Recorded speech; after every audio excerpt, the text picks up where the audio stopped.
to make a gun, yeah, they're making a gun. So just say they're making nukes, right? But they're not. They're not, right? And the problem also is that Donald Trump said he destroyed their shit, obliterated, right? So I mean, like, we have these conflicting narratives coming out. I hear what you're trying to do, but it's like either they're destroyed or they're not. Maybe Donald Trump's just saying random shit.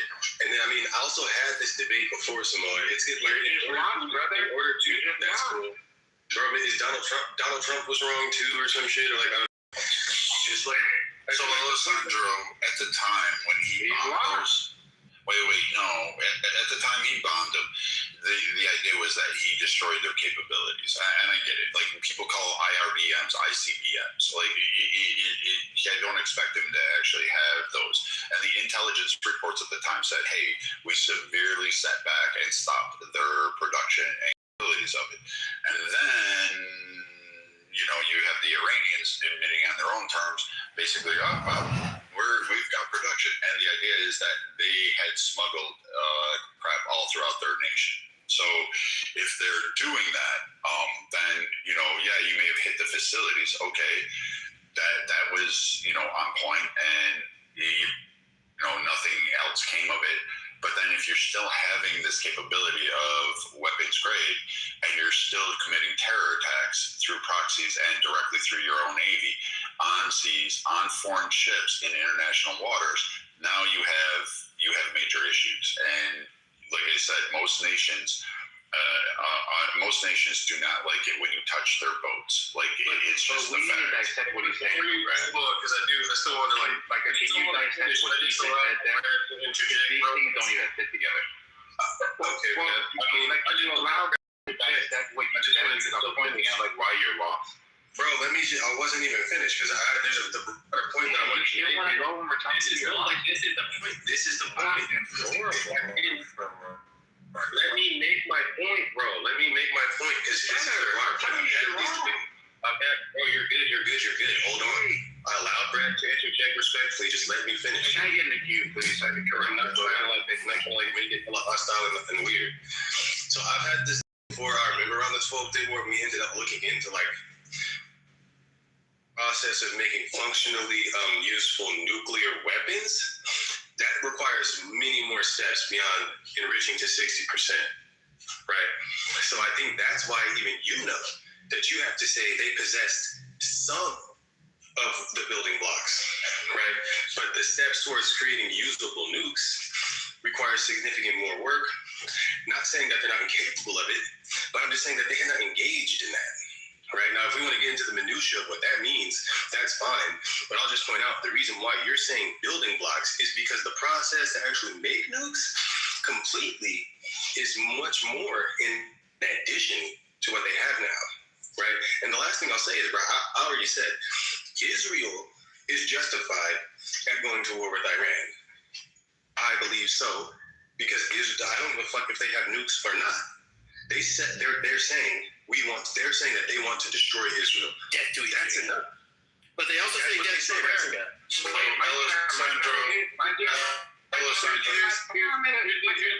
bro, like I'm but that because the point is, okay, bro, there's a lot of shit. I'm gonna leave. Unfortunately, I have to leave. Samoa, I'm not interested in just winning the argument. I just want him to like understand something. So like 0 to 60, if he doesn't think that he's wrong. It doesn't matter if he thinks or whatnot is wrong. It's just a discussion. 0 to 60% is like literally 99% of the effort to create a nuclear weapon. And I mean, it's so close technically. It's amazing. And then when you add the fact that it's 440 kilograms of uranium enriched at 60%, now you're looking at it. It's like it's done. What's the other block, Brad? Well, you got to have a delivery mechanism, which they put on a rocket. Yeah, and so an IRBM. Hold on. But the IRBM could in fact deliver a payload. Now they are capable of also delivering dirty bombs. They can use this and spread this over an area which, in that region, would actually be more very devastating. Yes, it would hurt more people. Right, but when you hear Alessandro say this, Brad, they don't have all the building blocks. He doesn't know what the building blocks are. They're 99% there. Well, let's just say, all right, you need the ballistic missile technology. They have that. They proved it. They need the centrifuges. They have that. They proved it. And you need the enrichment uranium and the knowledge on how to put these blocks together. They have that. So when we're negotiating on, hey, we're going to do all these things so that you can stop trying to acquire this thing. And then they tell you, too late, we already got it.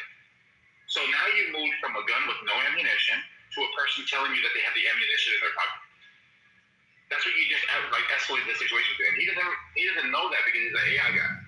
Just saying, facts matter. Hey, AI guys can know that stuff too. Oh, you mean he just looks it up on AI? So Yeah. I was like, don't despair. I'm not like looking at a one-up argument. I was like looking at it as more of a discussion, and I'm like, at this point in time, I mean, with all of the history, yes, I get our embezzlement in 47 years ago or whatever it is, 50 years ago.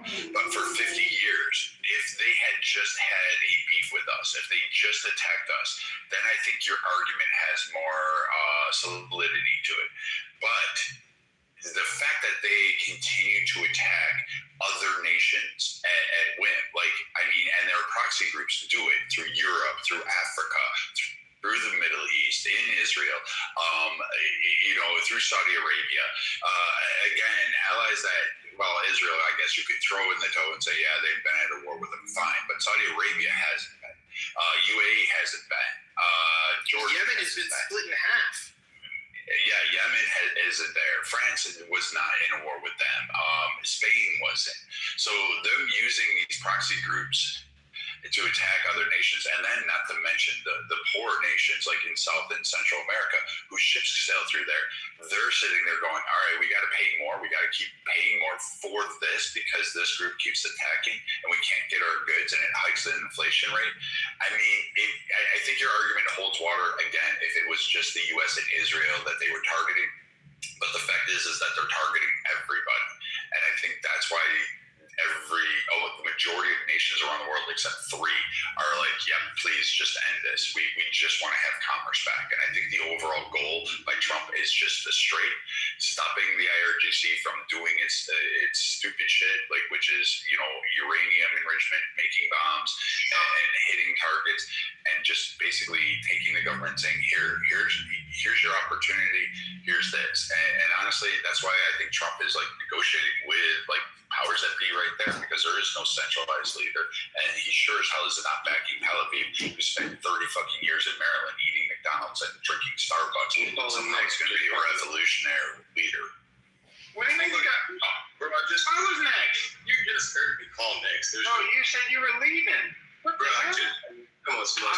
I did not go after you. I heard me call next, bro. Stop. So look, man. I hear the thing about it.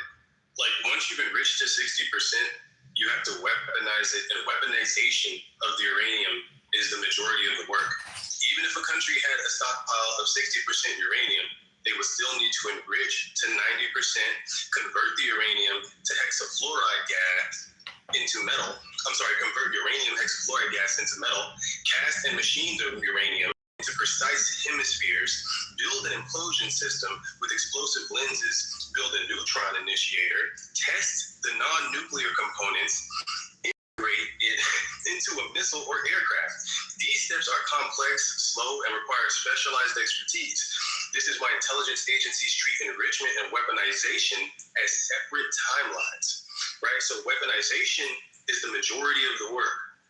Okay, why 60% looks close but isn't.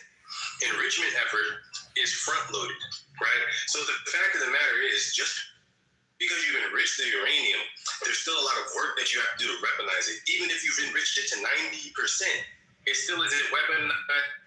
It's still, hold on, even if you've enriched it to 90%, it's still not been weaponized it's still weapons grade, Grad's right. You can dirty bomb, you can do shit. But to use it in a nuclear bomb, there's a lot of actual other shit that you have to do beyond just enriching it. Yeah, I think the problem here, bro, is that you just don't know what you're talking about. So the process isn't linear. It's not one step, two step, three simultaneously, right? So when they say we've already acquired the centrifuges, when they say we've they like carry the payload up to like 3,000 or 2,000 kilograms. They've already have the building blocks already at that point with the enrichment. But look at the way that you're analyzing it. It's like they can't even move on these other things unless they do this enrichment first. That is the most stupid, bro. What's wrong with this guy? I'm saying the list of what? There are several things. Who told you that? I've read they haven't done. I just read that you have all the things. I just told you how to weaponize uranium and the process. That's the process. First you enrich it, then you weaponize it. That's linear. First of all, and second of all, that's why it's considered, if you were to ask, what percent of considering all the things that you must do in order to have a usable nuclear bomb, suppose a country has a stockpile of uranium enriched at 60%, you're only 20 to 30% done, right? That's 20 to 30% of the process. Having uranium enriched to 60% is only 20 to 30% of the process. Weaponization is actually look, he still doesn't even realize what he just did. Complex and can only be done. Weaponization is much more complex. All right, how about this one? Let's try it this way. If you go to the end of the process, like the delivery mechanism, have they already checked that box? Alessandro?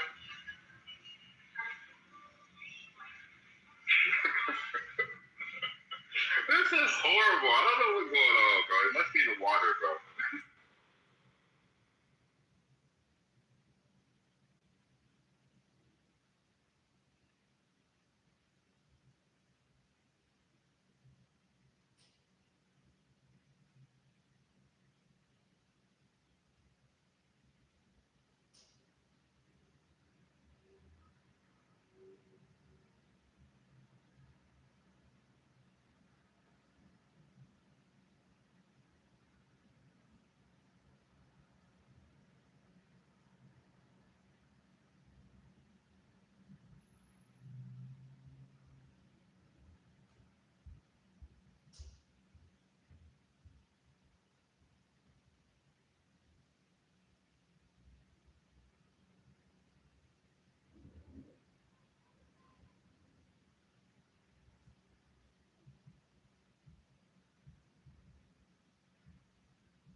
Man, what happened? This thing killed the road?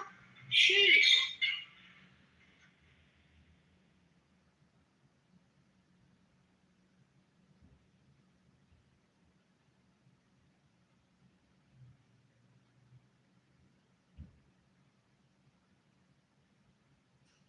Did I let some more kill the room? It's crazy, bro. Bro. Yes, sir. Yes, sir. The Mo, you was the last one talking. Yeah, I was just gonna say that's right. That's right.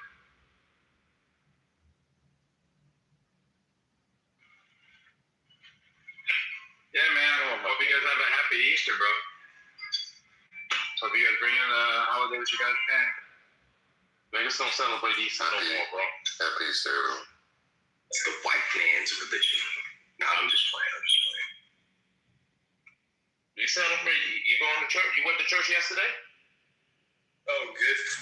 Did anyone go to church yesterday? No, I'm not that much of a Christian, but I'll be in there tomorrow. Yeah, I think Mormons go on Sunday, so that's when I go. On Sunday. So you get it again? Like sweep the floors and clean the toilet before you go to heaven. Palm Sunday. That's it. Palm Sunday.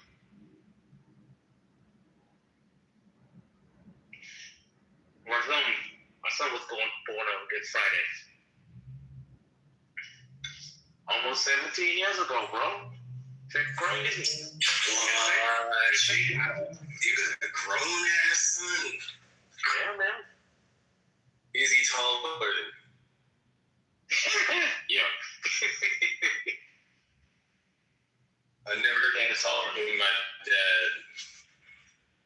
But then How old is your dad? Man, I can't be doxing myself on the internet, man. See, bro, I'm still. You said you what? 6'1"? Well, let's get with that. I mean, I feel like dude, sometimes I feel be paranoid that y'all are just using AI and not your real people. Not like you're not real people, bro. I was trying to bring that when Matt was like, "Oh yeah, I know you." I said, "You don't know about AI? You believe it's me." All those pictures you see, there's technology to where you can take one picture off a random person's Instagram and just turn that into your whole shit. That is true.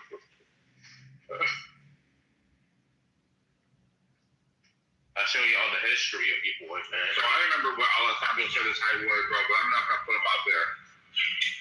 But it's not 6 foot. I was looking at that. He is old. He's over 6 foot. No. Yeah, he's a little dude, bro. He's a little dude. I remember how Alessandro looked too, man. Remember how Alessandro had those shorts on? I am 5'7" and light. I am a light skinned. Look at you in light skin, bro.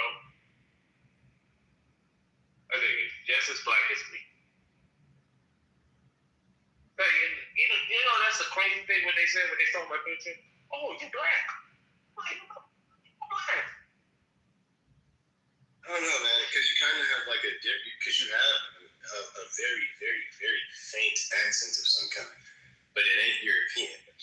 So like when you say you're from we've got an island accent, I'm like, okay, because it don't, you know what I'm saying? I can see. Just saying.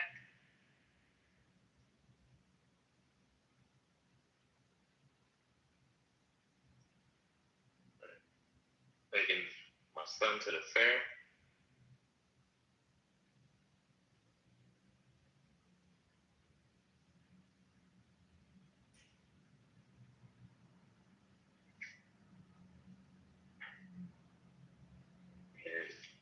Oh my goodness, I got work to finish.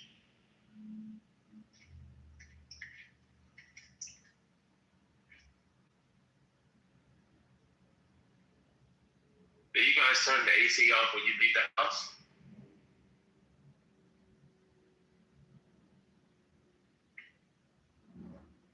No, I leave it on. The bill is lower when I leave it out. Yeah, you gotta leave it like. What happened? Yeah, they say that it uses more energy to try to get it back down by the time you get home. Yeah. That's what they say, man. I don't believe that. Do you ever did the experiment yourself? Yes, I have. Oh, okay. But my AC is 24 years old, so it's probably really inefficient. And then your ones, yeah, 24 your years ones wouldn't have R22. That sounds expensive if you get a leak. R22s in those older systems, it's like super expensive. Yeah, that shit is super expensive, bro. Yeah, I think like just like it's what like $140 per unit to refill. You have a leak. That's an expensive. Listen, I turn it off when I leave.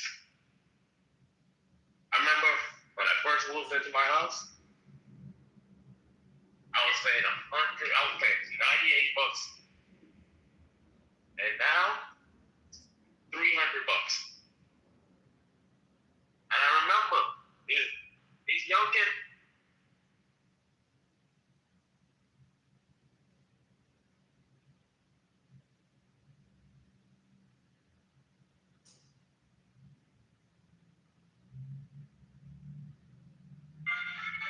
Yeah, Nathan killed the room. The time. Yeah, I remember these little kids. They came by. They was like, "Hey, solar panels. You know, because the light goes up every year. Look how much you'll be paying by this time. If you get it right now, Boom, boom, boom. I was like, nah, I'm good.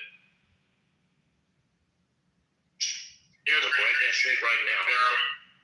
It's pretty crazy. They're always talking about dads and the thermostat. Legit, in my house, we had one of those clear locked thermostat protectors that are like over the top of our thermostat. You couldn't touch it. You literally couldn't. Like, we'd be in there trying to like get butter knives in to like through the holes at the bottom. What was it on?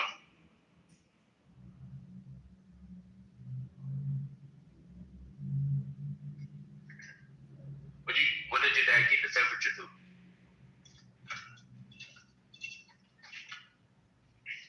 Better be 75.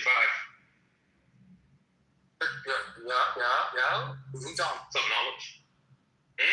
Yeah, I'm on the scalpels again. Fucking 30 in a row.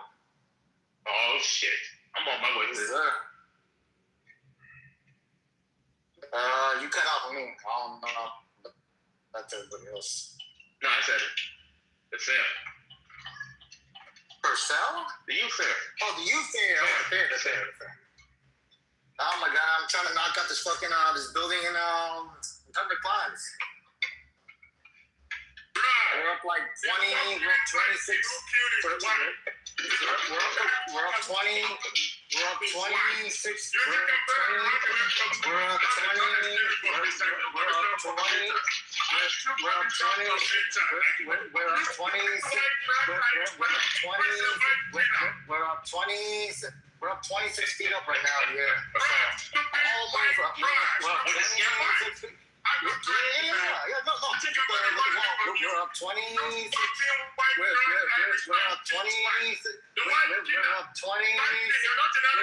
We're up 20. We're up 20. We're up 20.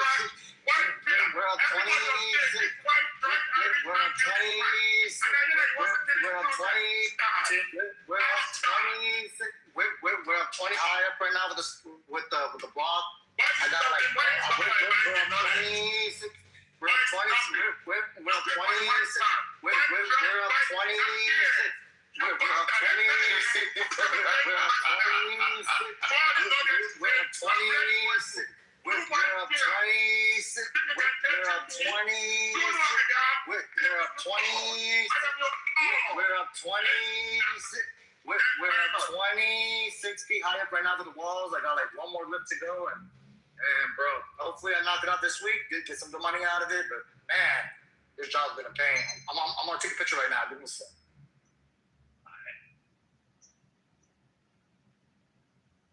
Bro, you know what I've been doing, bro?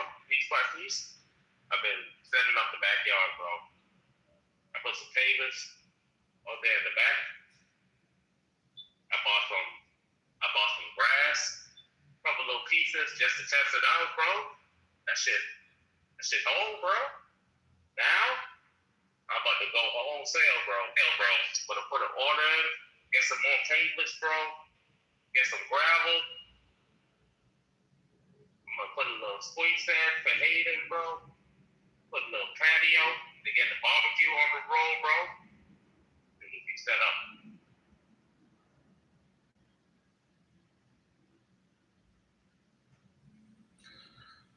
I'm pulling out bamboo. Bamboo. Fucking hate it when people plant bamboo. You know how hard it is to get rid of this shit? I didn't even know you could grow bamboo in this thing. There you go. PTR. Oh man, that's right now.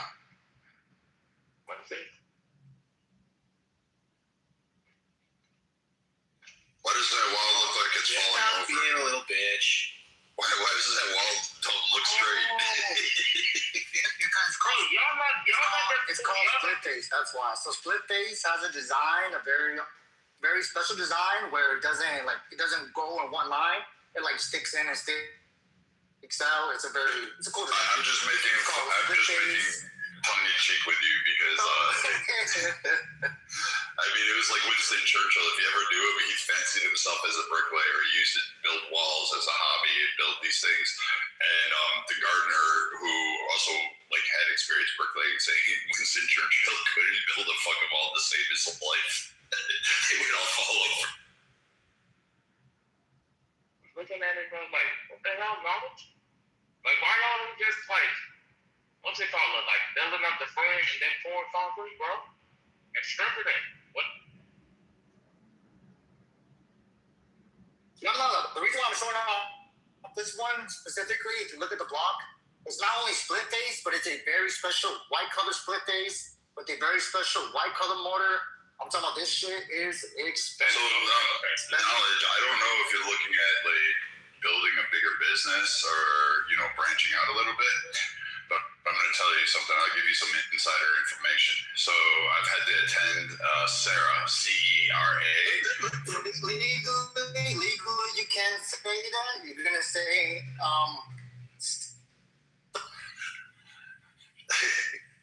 going to give you some good info in Houston right now. Like, everybody who's everybody in the industry is here, from small, little, independent ops to, like, the big global guys. Like, we're talking, like, guys who fly around in private jets, and that's their entire life.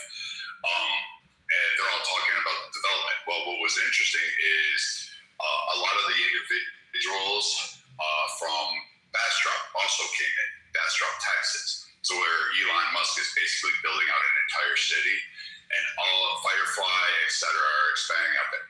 They're looking at buying massive amounts of land there and redeveloping it and building these city places. And they were talking about how that they're going to work in conjunction with the refineries, and that as they help develop their crews and housing and et cetera, build these towns out here.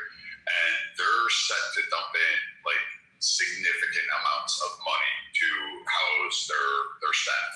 And getting on board is really something a lot of people are jumping in. I know people that work within my organization who handle different aspects.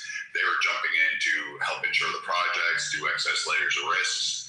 And so they're making a killing right now, because everything of what Trump did in Venezuela opened up massive amounts of opportunities. And then the Iran war conflict, because of the rebuilding, what Iran did, there's billions of dollars sitting there, and all the manufacturing that they want to do, because Chevron, all these entities won't use, like, rigs in Africa that are already there. They rebuild them, but they pre-manufacture, pre-made them here, especially the parts, and then ship them overseas. And so they're expanding housing units in massive ways with, like, so much money, dude. You'd be missing out. And Bastrop, Texas is literally just, it's Elon Musk city. It's basically all of them. And they're paying top dollar for literally houses that you're just, okay. And it's all tech set.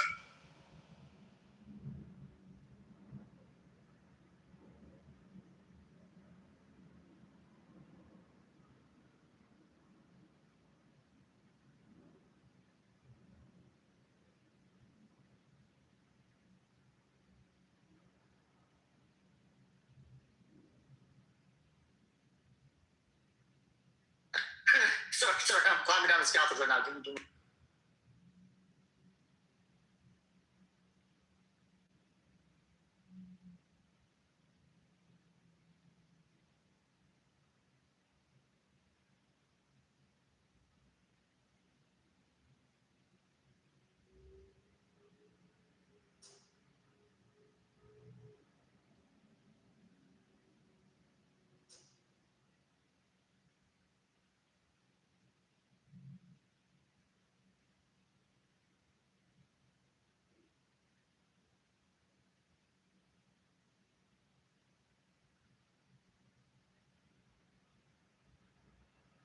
Hello?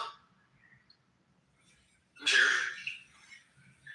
Noah's just trying to climb down. He's got short legs, so you have to give him 20 minutes to get down a ladder. For what it's worth. God dying.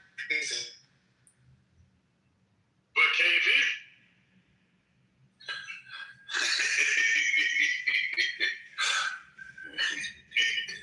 That was a good one, though, Knowledge.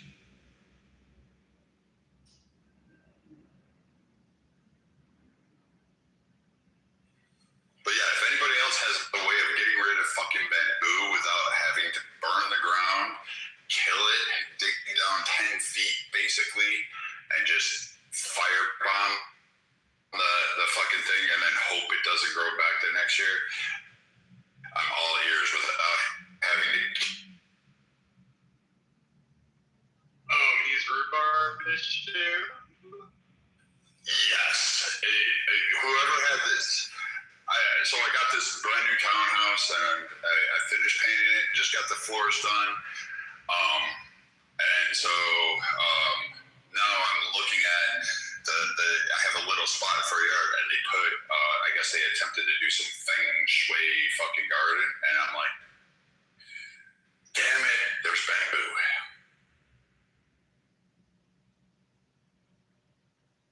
Yes, you might want to call it a tech. Salt the earth, my friend. Salt the earth. Dragon. 10 years. It's going to be here for 5 years. I've like hacked it down and now I'm going to put a giant freaking, I'm going to keep digging it out. But it's just insane. We had Japanese rhubarb that was like in the family or whatever, but we had that at my grandfather's house growing up. And we rode her till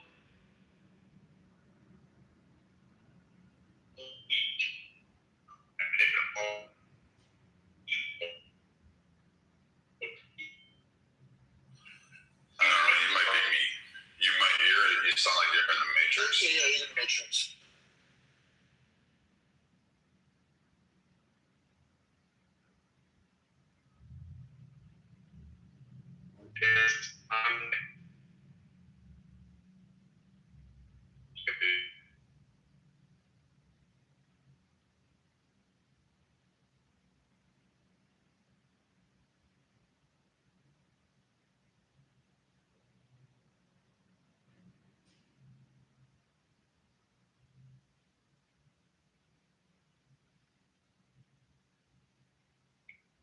Yeah, shipwreck.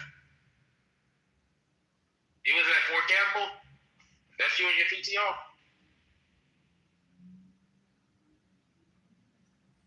He said yes in the chat. Okay, that's what's up, bro.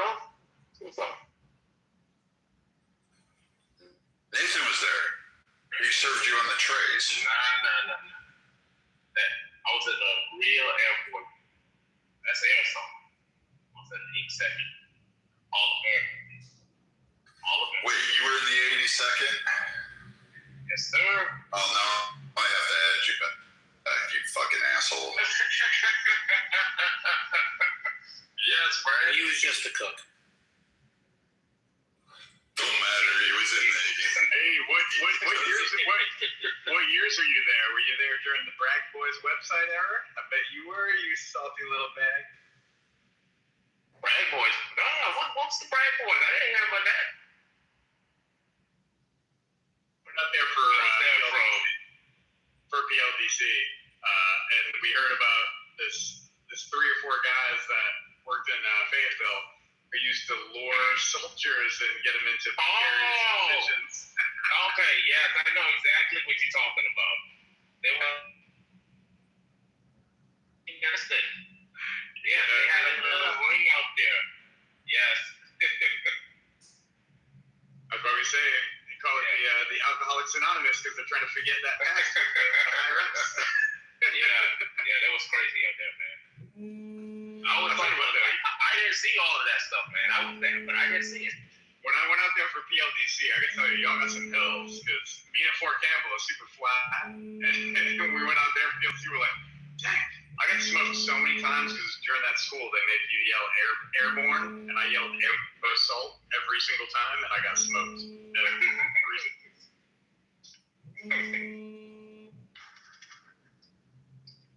Airborne, baby. Where have you been? Yeah. You know what? I joined the Navy so I didn't have to leave the fucking ground. But those assholes made me go up in planes any fucking way. Dude, I tell you what, for all the schools that I went to, Sapolsky was pretty fun. The air assault school at Fort Campbell. I mean, I went to the sniper school and like the other ones, but like that one was pretty interesting just because you got to do the 120-foot rappel out the helicopter, get to do the wall run. Basically got you pretty up to speed on OMSI and normal rappel. It was pretty good. They had now airsoft school over there in 82nd, and they got rid of it in 2018. They got rid of it. They discontinued it. It was just like letting anyone in at the point when it was getting. Like during like the first 3 or 4 OIFs, they started doing the mobile sniper school, and they discontinued that too because they were basically putting out trash. You didn't have, it was a bridged version of it. You weren't getting all hands-on for like dope recording and like actually learning your gun. So they ended up closing that down too. At least while I was in RF, they were. You know what? I'm so glad the Navy has better bases to train at, because like my favorite one was Naval Air Station out of Key West, and I mean it doesn't get much better than that. You had a bunch of rich women chasing you in my day, and it was like drinks were kind of free, and you kind of get to wake up on a beach. You didn't have to worry about housing so much. You could live like a bum. When you had liberty, that is, but at least it was like doing the maritime operations. We were like all the training regiments. We were like, thank God we're down here and not up north in the fucking North Sea, beating our brains out, shivering our nuts off. But you guys sound like you had fun marching through woods and mud. I got to at least be on a beach drinking fucking Mai Tais and rum drinks while doing water operations. You guys had to, what was it? Go nut to butt in a whoop. Dude, the Army literally picks the worst places for their bases. They're like, oh, Missouri, Fort Leonard Wood, let's do that one. That's nice. Oh, still, Fort Campbell. Polk is the worst. Dude, I had to carry a Barrett through Polk with those wait a minute lines. Dude, it was ridiculous. So we were playing against Geronimo, and they ambushed us. We took them out. They God-gunned us because they were like, oh, well, you weren't supposed to take us out on that. I was like, sorry, I'm good at my job. So we took them out, and then they God-gunned us, and they were like, hey, we're going to take that Barrett. And I was like, that Barrett doesn't go anywhere I don't go. So I ended up getting to hang out with the Geronimo Op 4 because they could take weapons and use them, but I wouldn't leave it. So I was like, hey, well, I'm taking it with you. And while all my guys were stuffing out in the woods, I was eating steak with the Geronimo guys sitting next to my Barrett. Dude, I remember the one where we were doing a training routine, and we're sitting there, and I wasn't the coxswain at the time. I was just the additional support, and our engineman forgot to ensure we had the extra gas that we needed. So and we ran out like 5 miles from the shore, and he told us to paddle our asses back. It was the worst fucking day. We were so burnt the fuck up.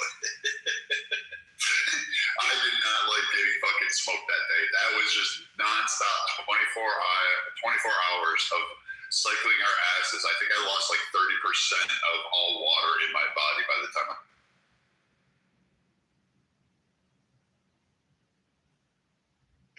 Man, that's how I felt at airborne school, bro. I caught a nasty cold, bro. At one point, I was like, I don't believe I'm gonna make it, bro.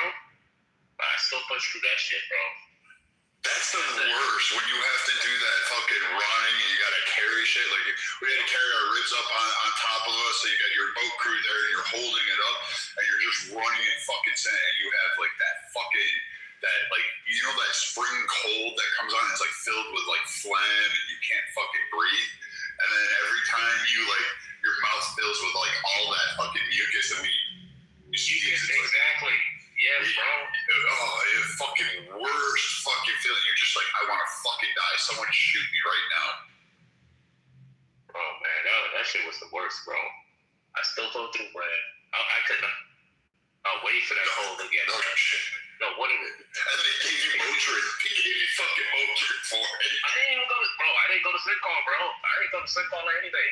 I just thugged it out. I bought some like this little ginger,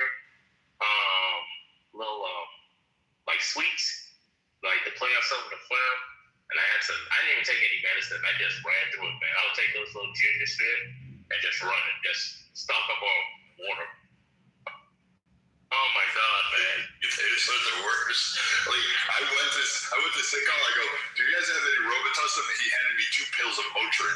And I was like, the fuck's this going to do? And I was like, fucking Corbin. And Brad, bro, it was so fucking hot, bro. That shit was the worst, man. It was so goddamn hot, man. Oh my God, bro. My homeboy was like, man, let's go over there to the what is that? PX. I'm like, for what? Just to go and chill? I'm like, nah, man. I spent like the majority of my time in the barracks, bro. A stinking ass barracks, bro. And I'm talking about it was like a whole bunch of people. It was E5 and below, bro. And it was everyone there. You had Navy, you had Marines, you had Air Force, all there, Army, all there, one, man. That shit sucked, bro. Hey, man, I got through that shit, man. That first day, we had a 4-day weekend, bro. Oh my goodness. Yeah, I had fun. Dude, like, those were the worst. Like, I remember another one where I must have drank, like, to this day, I don't know what it was, but, like, I don't know. But I drank some tainted water, because you know how you're doing your filters, and you got to do your decel, and then, you know, you get to shore, and you're supposed to, like, do your insert, and you got to find, like, you find your water, your strip, and I just drank it. I don't think I filtered it right. Oh my God, the next 3 days, like, dude, I had to run at the back of the pack because shit was just leaking out of me as we're running. Oh my God, dude, it was the best. I was like, oh man, I just can't do it. Nobody wanted to fuck with me. None of the chiefs were like busting my ass too much because they're just like, the guys were running while he's shitting, like, you know, whatever.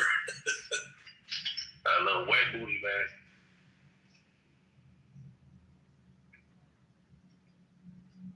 Also sedatious, man.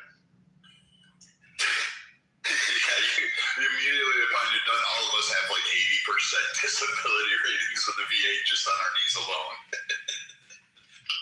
You know what? My knees cracked up on me afterwards, bro. My cousin's like, bro, how's the knees? I'm like, it's good. Bro, and all of a sudden, they just cracked up on me, man. But I bought like my little knee brace and all that shit before, you know, just in case. But shit, man. That's it. I like, my legs was bad already. But the knees, man, that shit got worse, bro. That shit don't get better. That shit, to this day, the knees hurt, man. Every time I get up, like, I had to replace the purple mattress that someone in Clubhouse got me to buy.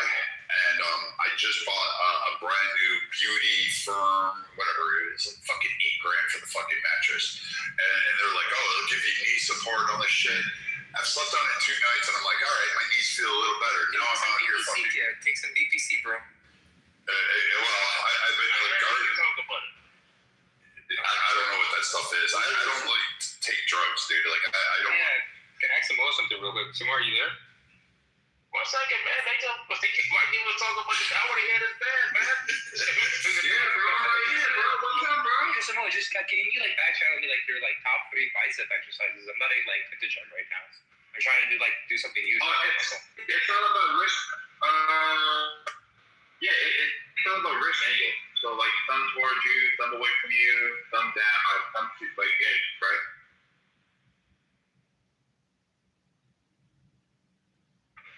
Yeah, you gotta turn your wrist, bro. You gotta bend your wrist. But the bed, it's like one of these beauty black whatever things. And you can't have a box spring under it, but you got to get the bed that like kind of moves, almost like those like the ones you see on commercial. Yeah, and I tell you what, once you elevate the head a little bit, and then you raise those legs up, oh dude, my knees didn't hurt like for this until I started getting on them, like laying fucking kneeling down. Is this not a pause line? Come on. Dude, in the military, every veteran that's it. Yeah. Oh, and you can tell a shooter just by the way they hold their hands on it, relax their hands on the table. You'll see you'll see a certain style that they have. So, like we'll get arthritis in our hands, and you'll see us flex that. Like, but knees and lower lumbar is all you ever hear. That shit don't get any better, man. It's all those fucking rough marches, bro. Oh yeah, no, plantar fasciitis, bro. That right there too, bro. Oh yeah, that one too. Dude, like, and you know what? I get it. You know, like carrying a fucking boat that can hold 15. You're sitting there hoisting it up, and you're like, shit. You know, like, oh, we're gonna do a 5-mile fucking ruck with this. Like, oh, come on, please. Like, no. And yep, we're going, and it's like, fuck anything, and you're just like, yeah, like there, you don't stop you for like, you know, fucking latrine breaks, nothing. You just piss and shit yourself and just carry on into the water. You're like, all right, whatever. Man, that's why that's one reason why they want to do that airsoft shit, bro. It's a 12-mile run, bro, in 3 hours. I was like, I'm good. I didn't want to do that. I'm like, I'm good, man. That's like all the guys in my units, they all were like, oh, I'm gonna go into Navy SEALs, and I was looking at that shit, and I was like, yeah. I did the pre-qual test, passed the psych, and did that, and then I'm like, you know what? Nah, I'm gonna stop here. Like, I'm good. I know I passed everything else today. I'm good. I know I could get at least entry, but then I started like talking to a few guys, and I was like, man, I didn't sign up to jump out of airplanes, have my nuts go through my fucking throat, swim all damn night to a submarine, and then just like it wasn't what I wanted to do in the Navy. It's like I just wanted to be on the ocean, and stupid me had to sign up for combat coxswain, and I'd be like, oh yeah, I get to play with boats. I didn't know I would be doing like the fucking dumb shit that now gets me like. When I get out of bed, I sound like an old Buick. It takes me a while to get going, but fuck, you hear pop, cracks, and snap. Thing, man, the crazy stuff. Well, you know that it takes off a little something off your life, man. All those same stuff, like Ranger School, Navy SEAL School, bro. You at least shave off about a few months, depending how old you are, maybe like a year off your life, bro. Just like that, bro. Okay. Shit. Did you have guys too that like smoked? Like, we had one guy, he would fucking chain smoke these like red box ones, and he would, and I'd be like, how the fuck can you run with all this gear on? And he would show up with a cup of coffee and a cigarette and just keep going. Nothing seemed to. I don't know how them boys do that, man. I'm like, damn, if I got behind him, I was choking off of it. I was like, dude, fucking, you know what? Get behind me, run behind me. I can't smell that shit, man. That's fucking. The dudes who would drink all weekend, bro, and then on. Oh my god. I'd be behind them, I'd be choking. We could go far worse, man. I mean, fuck, just in boot camp, the first words you hear is everybody getting nut to butt and line up in your skirt. Fortunately, man, they had those guys, bro, who would drink all weekend, bro, and you could smell the alcohol on them. And every Monday, it was a ritual 5-mile run, bro. 5-mile fucking run. Oh my goodness, man. Oh yeah. Even when it was cold, bro. Dude, and they puke, and you're like, fuck, come on, man. I gotta smell, and it's dripping down them, and you're just like, fuck, man. What did you drink? They're like, I did 5 fucking bottles of JD and 3 cases of Budweiser. And you're like, fuck that, dude. How are you even functioning right now? Yeah, NCOs used to be like, y'all keep on going. He sit his little tight. You know the NCO was tight. He sit out there and wait for the day, the soldier that fell down, all drunk and everything. They walk back together. I'm looking at him like, man, I don't know, man. But yeah, those 5-mile runs was like cool, bro. Rude stuff. Yeah, especially at like 4 in the morning, and you're like, all right. Or when you fucked up, and then all of a sudden at 1, you like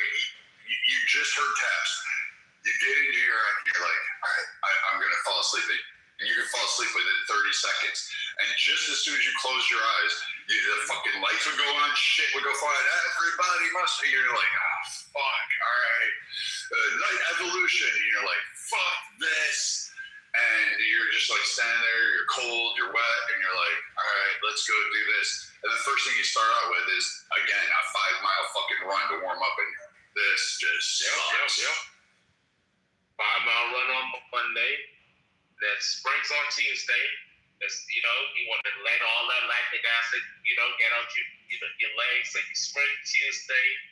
Wednesday, you do stairs. Thursday, you do chest. Friday, leg blasters, bro. And you continue that cycle right back in the. Oh, sorry. Thursday was rough march. Friday was leg blasters. And that shit, I'm talking about fucking crazy, man. Walking lunges, squats, walking lunges, squats. That's it. Like literally, and that's just to get the day started. That's not meeting all the other evolutions you have to do to cycle through the training regimen. There, you're just like, I was fortunate. I was surprised. I was in infantry. When those guys was done, when we was done, I would have to go and do my job. When they was done, they had to go right back into it, bro. And that was the life of an infantry guy. They always worked out. Them dudes was always strong, bro. They did that shit. That's why when I hear guys, like, even when I got out, I was like, I heard all these guys and, all us veterans would go hang out together because, of course, that's the first thing you do. You're like, you spend your year in misery because you're out and you're like, I can go in, you pass by the recruiting office and you're like, I can re-enlist. But like all these guys in the pubs and stuff, once I got out, they're like, I'll whoop your ass. I don't give a shit. I was like, dude, you have no idea what I put my body through. There is nothing you can do to hurt me. It is impossible for you to do anything. You just should shoot me at this point because I promise you, I'm just going to wreck your world and you're not going to understand it. You're a civvy. You just do not understand what I've gone through. Like, I am not the guy you play with because I don't play that way. And all these other guys would get literally mad. And then one day, this fucking crayon eater was sitting next to me. We're having a pint. We're talking about the good old days. Some fucking civvy came up and he was a big boy and he started talking shit. This fucking Uncle Sam's misguided child fucking turned around, throat punched him, dropped him down, took his elbow and just put his nose through the back of his head, turned around casually. He's like, all right, as you were saying, yeah, I miss those days. And just continue the conversation as if it didn't happen. And I'm like, civvies have no idea what we do to each other. Like we'll beat the shit out of each other. You have no idea what military. Brad, listen, I was fortunate, bro, that I didn't experience barracks life like that. I only experienced it like partially. That was like when I was in like regular school and all that other stuff. First got to the U, because I had a child, I stayed off post because I had a dependent. And I had this nice little one-bedroom apartment. But I heard the stories, man. So I had to chill out with a lot of dudes that was like, like that. I was always at home drinking with myself, bro. And I drank like crazy, bro. Every fucking night, man. I was one of those ones who drank the whole weekend and had to do one of the 5 miles. I used to drink and drink water. Drink my liver. I was like drinking joint vodka, bro. I drink my vodka, drink water. Drink my vodka, drink water, bro. Yeah, I had when I got married, Elizabeth, she was she was like my saving grace from the marriage life and a lot of like probably stupid decisions I would have done because I would have signed up for more if it hadn't been for her. She allowed me to drink Friday. Saturday afternoon, I could have a couple beers, but by then I was done. I was cut off. And she said, like, we have shit to do, and you better spend every minute you can with me, and you better put a baby in me before, all this shit. She's like, I'm not fucking you out while you're drunk. And so it was like, damn, all right. And so, blah, blah, blah, boom, I have 2 girls. But she was always watching out, making sure she had those like ice compresses. You remember those, the ones with the fucking, they would just kind of wrap around your knee with the Velcro. oh, it would feel great. And then she would like put that weird fucking, I forget what that oil was called, but you would just rub that lower back until like, yes, that shit, Tiger or something, yeah. It's like, that shit, bro. Hey man, Oh man, it's true. Like, there's a reason why you have two girls. dude, you know what? My princesses are the best thing that I have ever done in this lifetime. Out of all the things, any medal, any of the citations I got, and commendations, and all this shit, the best part is my two girls. Like that, there's nothing else. I could be president of the United States. It fucking pales in comparison to having two daughters and seeing what they were able to become. That there's nothing on this planet that could ever replace that. Mountain of gold, nothing.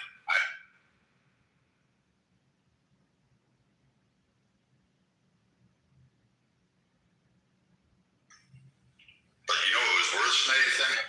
Coming from those evolutions and trainings, and then going home and having two little girls go, "Ooh, Daddy's home, Papa, come here, play with us," and then you have to act like a fucking horse while they're riding your fucking swordback after you did all that shit, and then you have like all these things that they want to do, and you have to like basically really just power nap through it, and then just get fucking strong enough to go out and do all those things and try to play Disney princess characters with them at times and all that shit.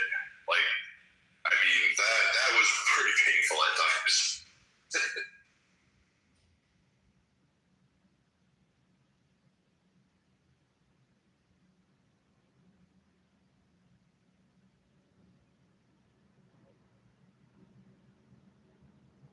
Simone, I think you would have done well in the military.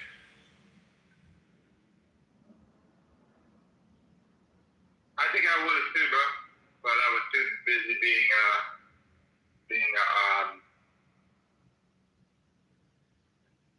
family maker.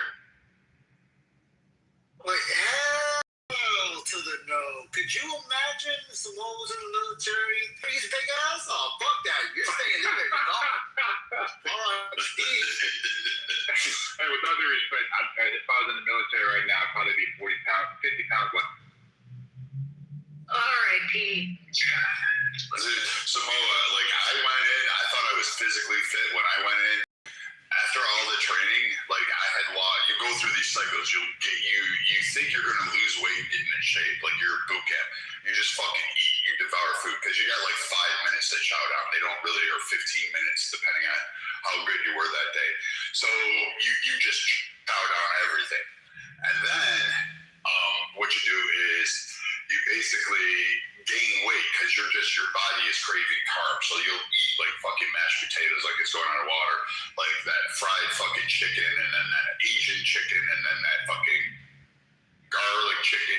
You'll eat the shit out of chicken. Like at least in the Navy, that's all we seemed to have like 4 nights out of the week was fucking chicken. And then you'll do that 3 times a day.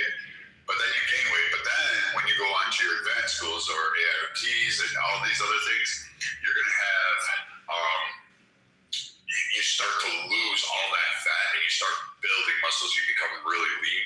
Like everyone thinks, oh, these guys are just like really big, burly guys and all that shit.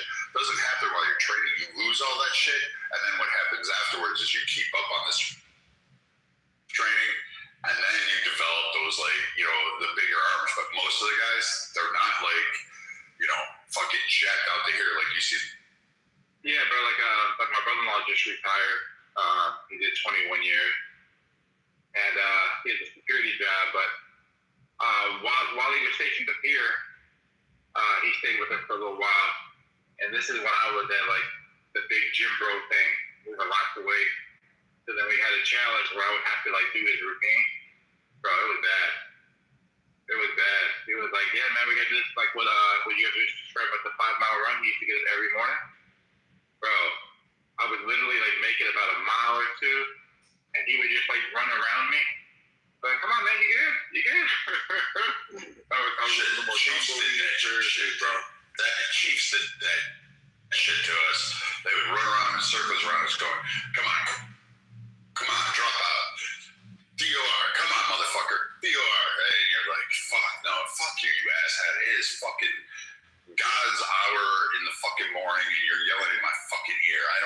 like your breath stinks. It smells like the piece of ass you ate last night. Like, I just want to fucking just tell me when we're done. That's all I need. It kind of got me to like me, like I'm shoulder pressing 125 dumbbells, right? And he's at 90-pound dumbbell. The difference is going to be like staggering, right? Like going to be any more noticeable. He's doing 5 sets. I'm doing 3 sets. My volume and like he's impeccable with his, like my volume is like motivated to kind of catch the number.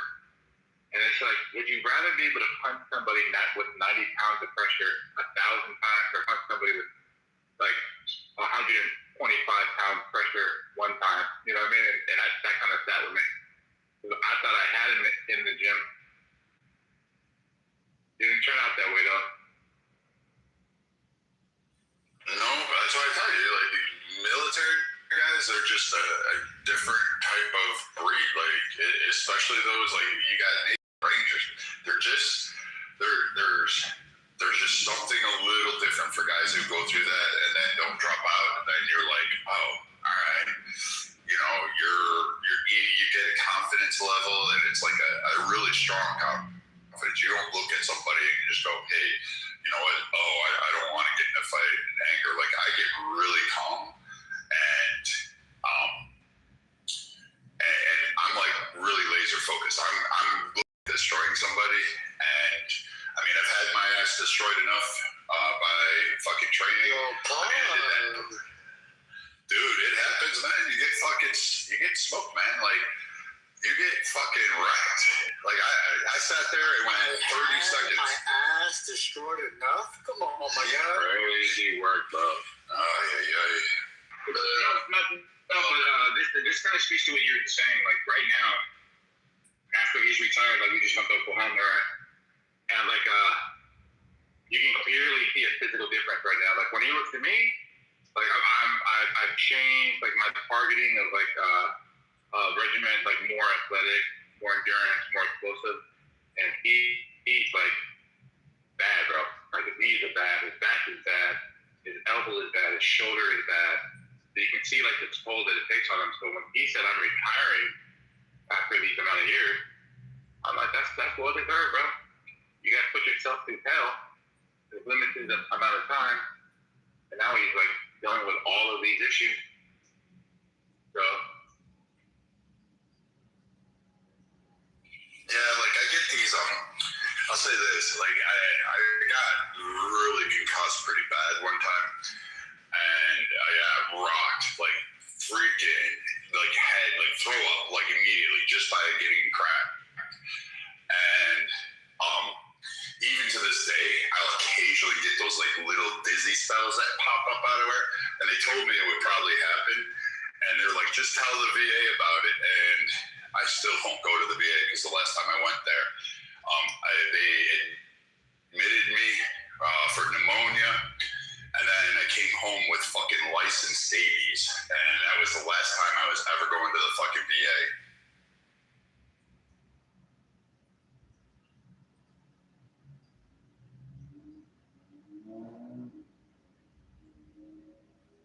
But yes, your brother does deserve his long-appointed rest.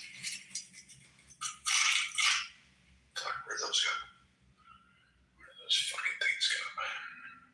yeah, he's living it up now, man. Like, he's a part of a park club. He's like, you know, living his life. Tell him to get a dog. Well, he has like a beautiful wife. Kids that are still in school, so he's kind of entertained by that. But he's a part of like this security firm, and he gets all of the guys that are coming out of his platoon or whatever, all jobs like once he got out of service. So he's a part of this. It's a pretty good job for what I think, but he still has those things to keep him busy. Oh. Yeah, I got a dog. Well, we had a dog. I had an Akita at that time, and then she worked out well for me. And then when my daughters went off, I ended up grabbing my other dog, nature.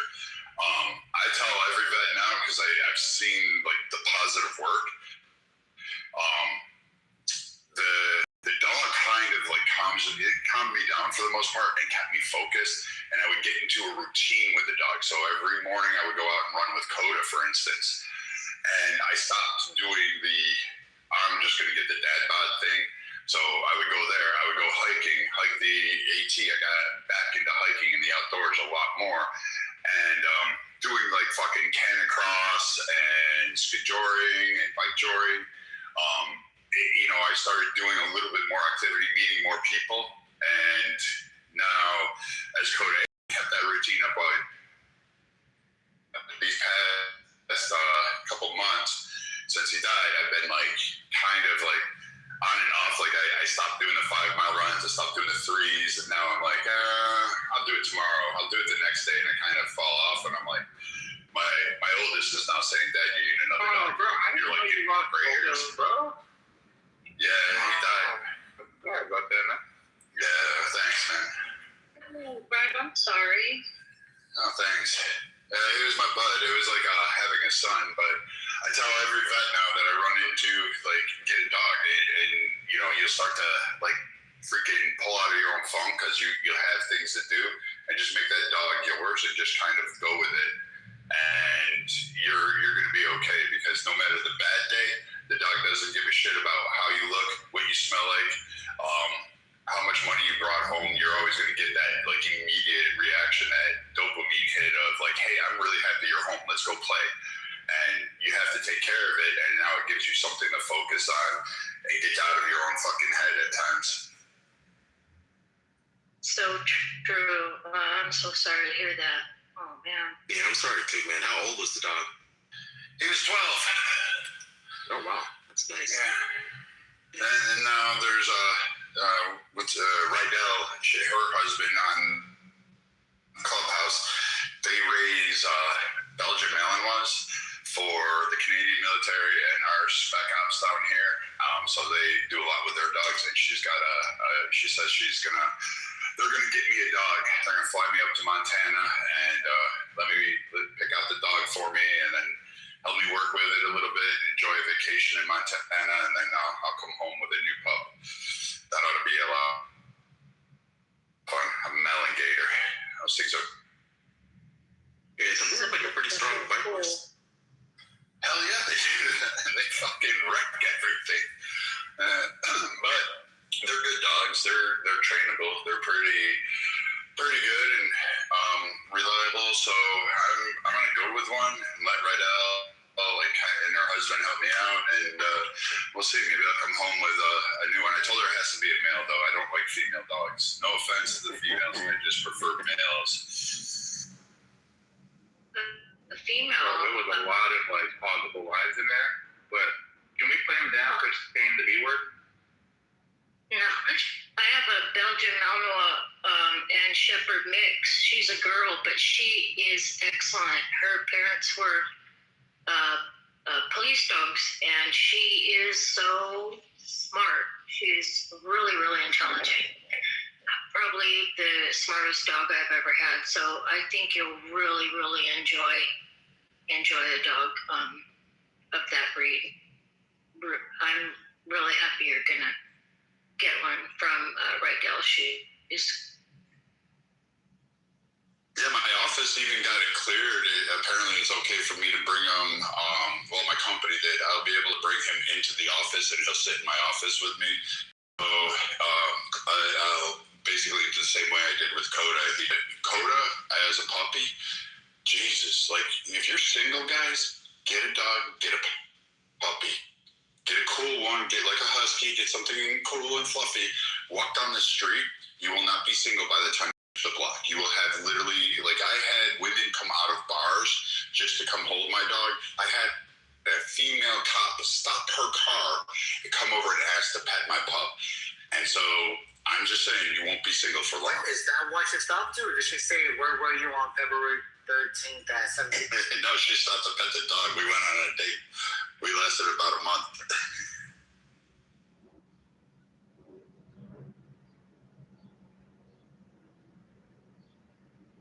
So you know what they say,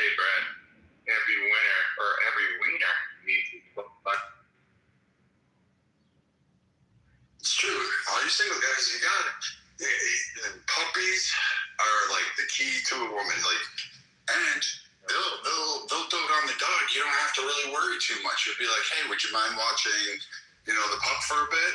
And they'll do it. And you get to go out, and you're like, this is the best of both worlds. Hey, Brad, would you say that an oxymoron is something like a person with a name like, I don't know, Steel being a cat guy? Steel and cat? I have a cat, man. Every supervillain has a cat. It's My bad, bro. That wasn't for you, bro. That was. Cats are fucking awesome. Look at Oliver and his jungle fort there, okay? Cats are so smart. You guys are underestimating the intelligence of a cat. I don't want to get a cat, but this dog is just already. Case in point. I told you. Yeah, I am a cat guy. I like animals in general. I like dogs. I like cats. I used to have birds, though. 2 parakeets. That was an interesting experience. See, people do this all the time. We're not saying cats aren't clever, but we are saying that the intelligence level can't be measured to a dog. That's what we're saying. They can. Well, a cat will never tell the cops where your drugs are. Thanks. No, so he sure knows. Yeah, but a cat is what crosses your path to bring the suspicion of the cop to come find you. Yeah, I don't know how I feel about that because I could just picture the cat going, oh, these are litter boxes and packages, and just goes ahead while you're sniffing it. You're just sniffing cat pests and shit. So, just that. Oh, no, not when you train the cat. You have to get them from when they're babies like a dog, because just like a dog, if you don't train them, then who knows, right? But it's like a roll of the dice. But when you train them, since they're a baby, they don't do that in your house. Yeah, You have to fucking get rid. my cat is like 8 years old now. My cat's 8 years old, and she pees outside. I'm going to tell you guys this. For you cat owners, you realize you're the pets, right? You realize that. Like, the cat actually brings no value to your house. It just lounges around, licks itself, sleeps like fucking 10 years out of its 12-year life, brings absolutely no value. Can't help you do what they bring. They hunt rats, brother. Like, especially in the rural areas, with anyone who owns a farm, they have multiple cats. Without them, the rat infestations would just get way too out of hand.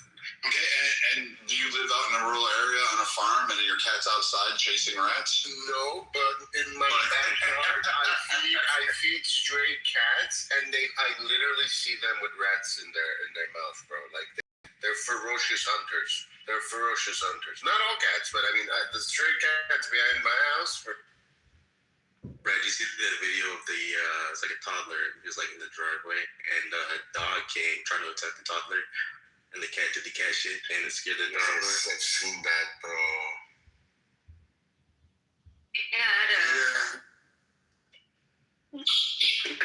Special ops for sure. No shit. That dog, man.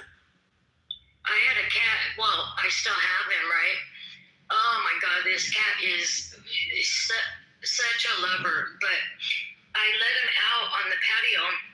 I didn't know that this bunny, oh my God, this bunny had babies in our potter, in one of the large potter plants on our patio.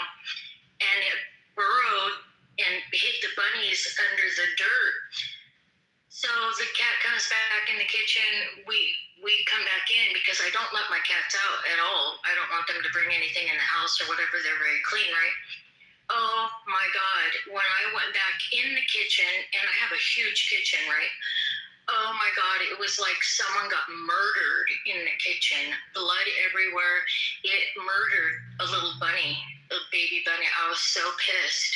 I almost killed See, it. look at that. Horrible. They don't even discriminate against the innocent. You see that? I know. See that? It was Dogs know the difference. That's why dogs and men. No, she doesn't. My dog innocent bird brought it on my bed. An innocent bird on my bed. I about had a heart attack. It was horrible. Wait. How do you know the bird was innocent? Was it white? It was black. It was innocent. Come on.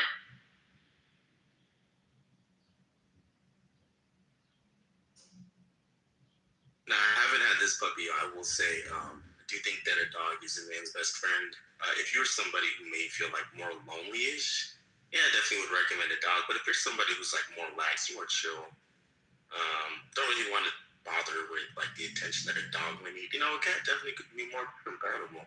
I just wanted you to retract your statement. You didn't make a claim yesterday that like the total blood count test can diagnose cancer. Like you weren't the guy that made that claim, was it? No. What I had said was that CBC tests for specific types of cancer, like leukemia, based off of like the abnormal, like I think it's the white blood cells. Those CBC tests can like. Yeah, that's absolutely false. You sure? So you did Absolutely false. Yeah. I'm not gonna.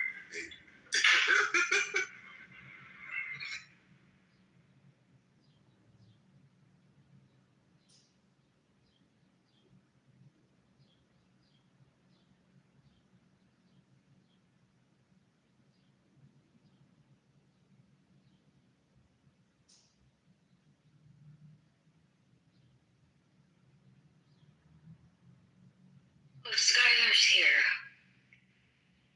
Where's Steve? Where's Ping and Inken?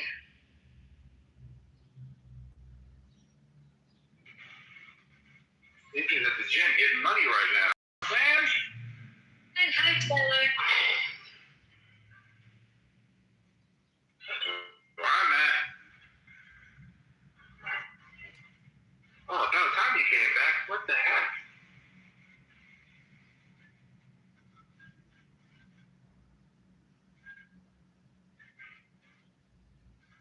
Oh, you're talking about the. I don't know. Everybody has a style. Some people take the joy out of cursing at each other and doing that stupid game. I'm not. I'm here for mature conversation, which recently been vanished from your room.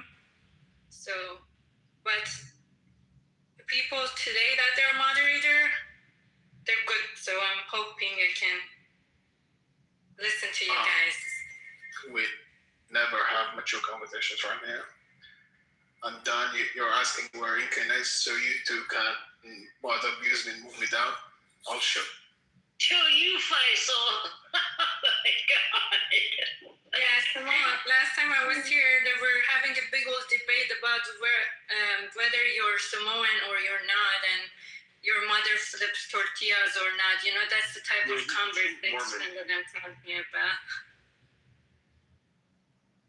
Yo, Simone, you I can flip a tortilla, but I can't make a homemade tortilla yet. That's my goal. You're a newbie. When I cook meat, I make my cow from scratch. Hey,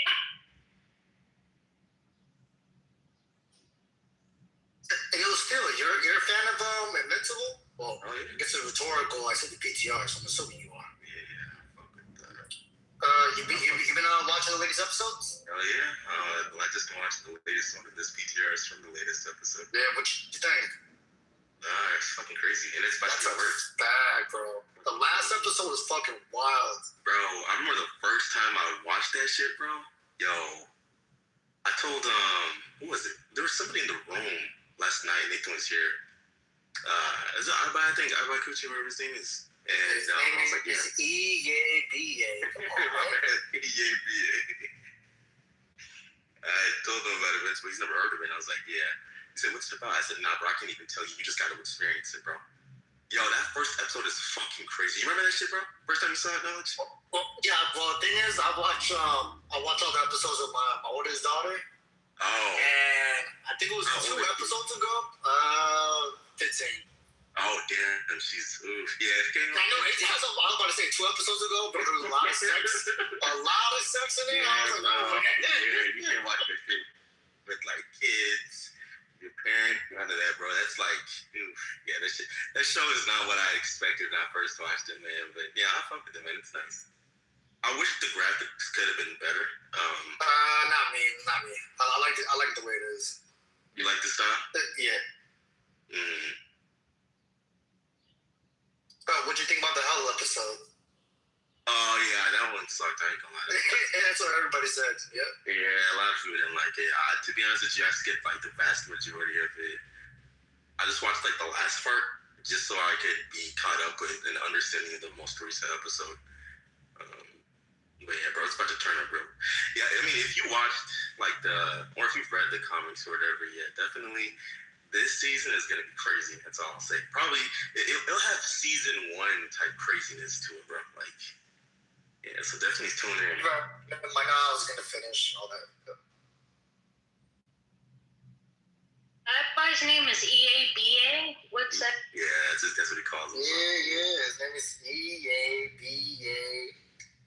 We call him I Buy Coochie. I think it's like it's an I thing. Y'all see what y'all want. It is true. That is true. Hey, did you hear Steel in the chat acknowledge that I was right? It was wrong, right? Wait, how the chip is acknowledge you, right? So like read this part right here where it says that the heightened part of like white cell being shown in this test could be up to something else. Further examination is needed, evaluation is needed. And you go down here, this is a different test to identify. Of what? Based off of that. Hold on. It could be a sign of these types of cancer. So that tells you that just a volume of white blood cells isn't a direct diagnosis of a said cancer. Is that what I said? That's why you need further testing. That's exactly what you said yesterday. Wait, hold on. No, yesterday we said a general practitioner, and this is Don. Hold on, Don was here. Don, did I not say that? Of course, like after like they run those tests, they will have to also contact the oncologist. Horrible. For further testing. Horrible. Okay, here. Let me just give you the argument. The argument is that if somebody makes this claim, a doctor said I have cancer, so I have cancer. We're saying that's an appeal to authority. Then Alessandro offers a definition where it said, this is when it becomes fallacious. If the doctor that he's referencing is an expert in this specific discipline. So a doctor, it being vague and multi-interpretorial, right, is not specific like an oncologist. So a general practitioner would not have the ability of running like all these different tests. They would refer it to somebody else. Also, it's providing the evidentiary. So hold on, Don. Providing the evidence to back up. Yeah, Samoa said. Didn't Samoa just now say that CBC tests aren't used to detect cancer? Didn't he say that earlier, Don? No, hold on, bro. What I said, hold on, man. What I said was that this test alone will not diagnose the cancer. Okay? There's further testing. Yes, but I'm not disagreeing with that, Samoa. Wait, hold on. So if you jump in when I'm saying that a general practitioner basically applying for these types of like blood tests is not the one to diagnose the thing. The further testing is done by the oncologist with other factors of the or other things that have to do with it. The oncologist is going to take it further. Okay, you jumping in and bringing this up was obviously like a misunderstanding on your part. And I'm just saying, if you ever want to get out of the white belt category, you got to listen more and top less. Now, Alessandro, well, unfortunately for him, he's always going to be where he's at, right? Yeah, that's crazy. So what's the purpose of a symptom or diagnosis? Specifically, what's the purpose of that? No, what we're talking about is like, what is an appeal of authority? Like an appeal to authority. To be honest with you, I wasn't really interested in that debate. I was more so interested in the whole. Oh, so you're acknowledging the derailment and the misrepresentation substituted by it.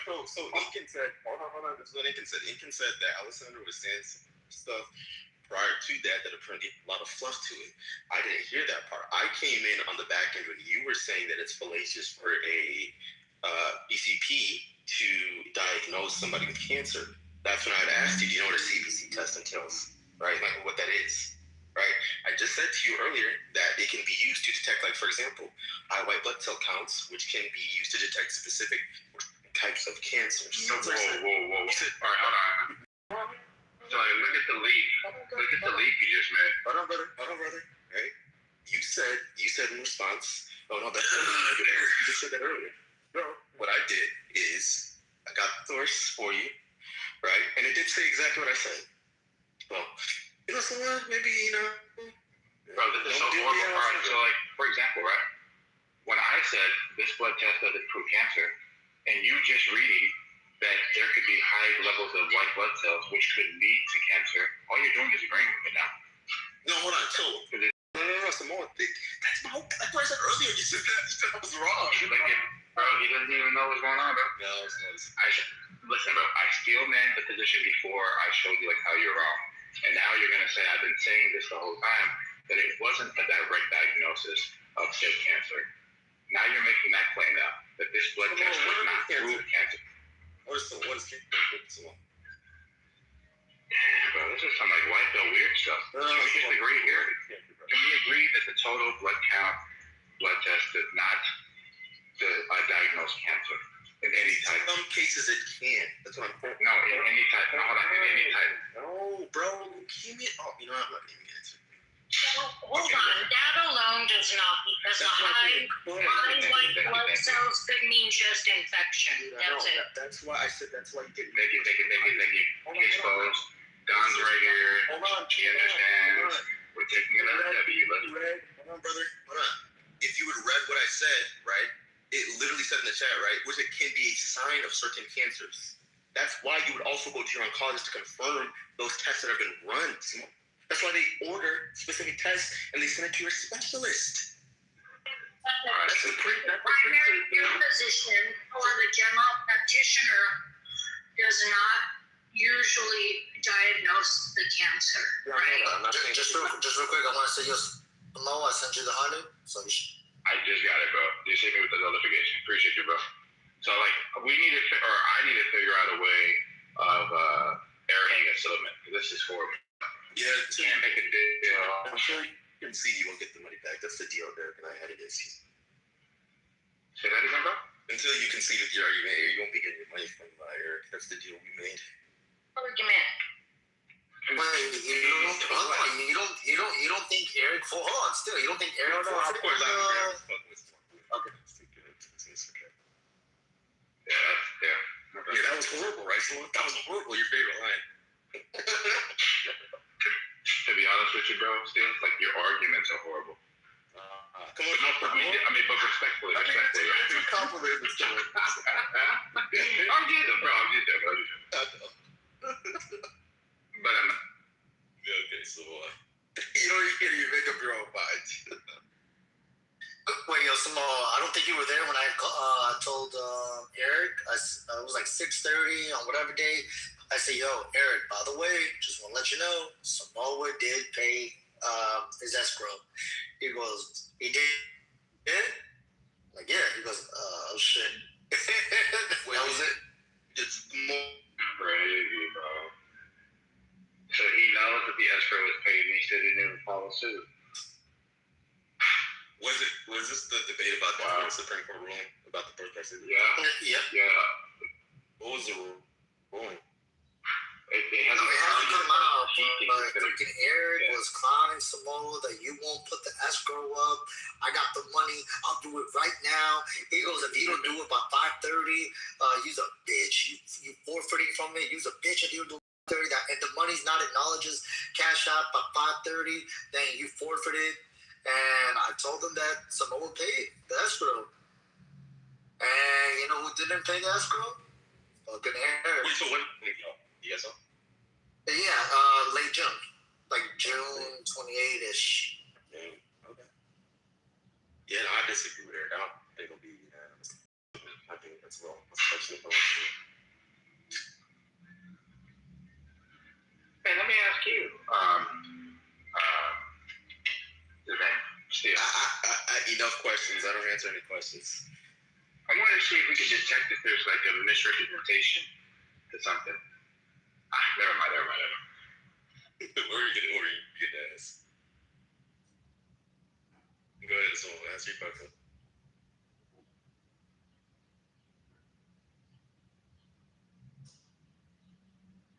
You know what's something I was like, always been a slight pet peeve that kind of triggers me.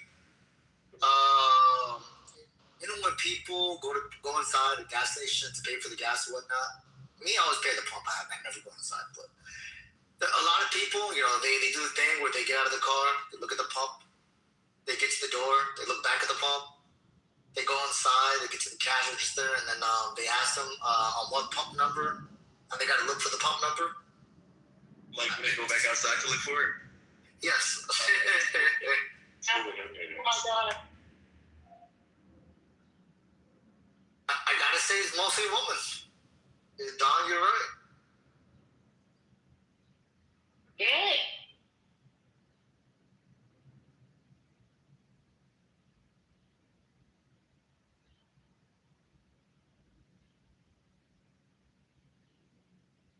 Also, because one time I paid for the wrong pump, and it was like $40, and this was years ago, and that was like a full tank back then. And somebody pumped their gas with my gas. They filled their car up with my gas, and they drove off, and the guy wouldn't refund my money, and I'm like, no, motherfucker, you're giving, like, what are we doing? I don't even have any gas. So it was like a whole thing for like an hour, right? Man, I tried to get involved with all this shit. It was crazy. You want to know what my pet peeve is? What you got? When people are pumping gas in the car, right, and their car is turned on. That shit just, I don't know, just fucking irritates me. Turn the fucking engine on. Oh, yes. You know what's funny? So I remember one time I was with my grandfather, right? We go to a gas station, but it was one of those where they pump it for you. So we get to the gas station. He's pumping diesel. And the guy says he has to turn off the vehicle. He goes, you're a fucking idiot. It's diesel. He goes, no, the regulation is you have to turn off the vehicle at the pump.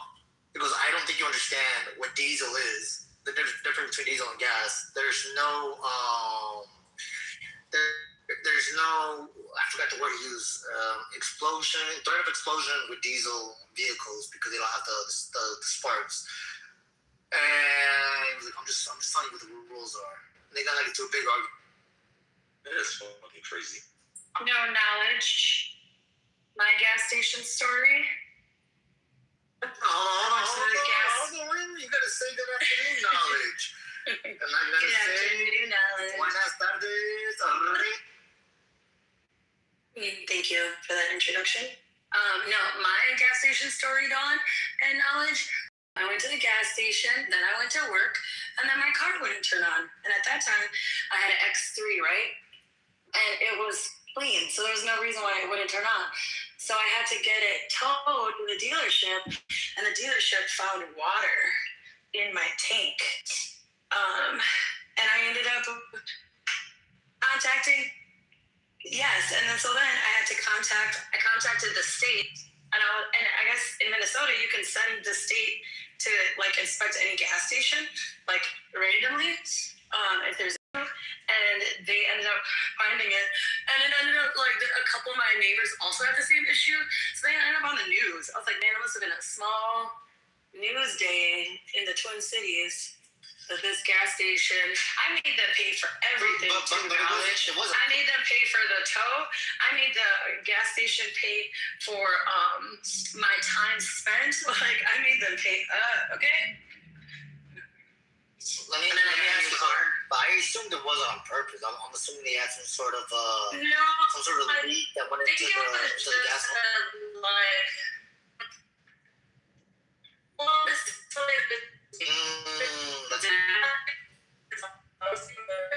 And it was winter time, so like in the tank that they have, or so lessors knew that that line had water. But I was perplexed. Like the defrosting, yeah, that could happen. Yeah, so it could have been a multitude of reasons. And when I was looking up, like, how do I, deal with this, like, from a settlement situation with my car insurance and stuff like that, I didn't realize how common it is that there's water in people's, I guess. Yeah, that's happened to my truck driver a bunch of times. So I got one of my truck drivers. He has like a 100-gallon tank in the back. He drives around. He eats diesel, the other vehicles. And the other machines. And yeah, it happens. For what do you do? Reasons. Do you find a gas station, go after them, or what do you do? No. I'm saying it's the fault of my truck driver. It has nothing to do with the gas stations. He has the tank, and water gets in the tank. There could be many ways the water gets into the tank, but then he ends up putting diesel into vehicles that have freaking water in it. And yeah, it happens. Yeah, fuck that shit. I want to get rid of my car. I hate having a car now. Yo, Simone, you there? Simone. Hey, I'm about to say he's looking for you, Simone, about that debate from last night. Yeah.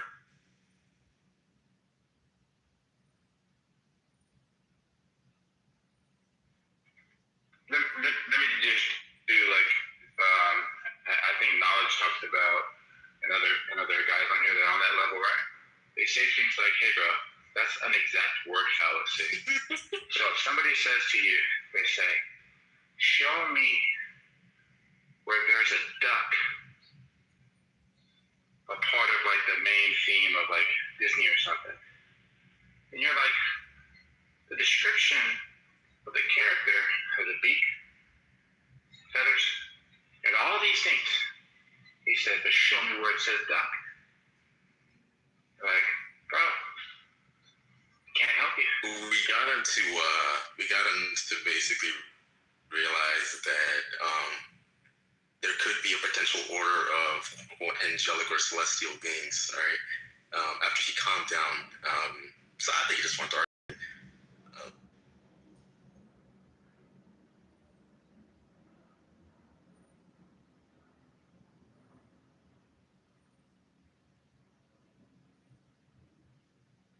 He was being an ass.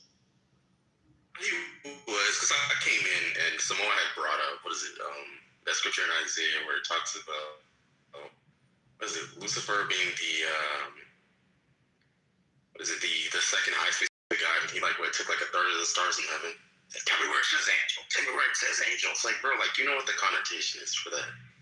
And I mean, don't get it twisted. I can get what he was saying, that it's like challenge the cultural critiques or norms that you've been taught. Sure, I get that, right? But if you look at the wording specifically, or if you look at the narrative style at that time, specifically the Hebraic narrative style, it backs up the point. You know what I'm saying? It doesn't have to say angel every single time for someone to be like, this has to be angel. Why we use this very symbolic language at times? It's kind of a bad argument on his behalf. Well, because it's bad because even the scholars, at the very least,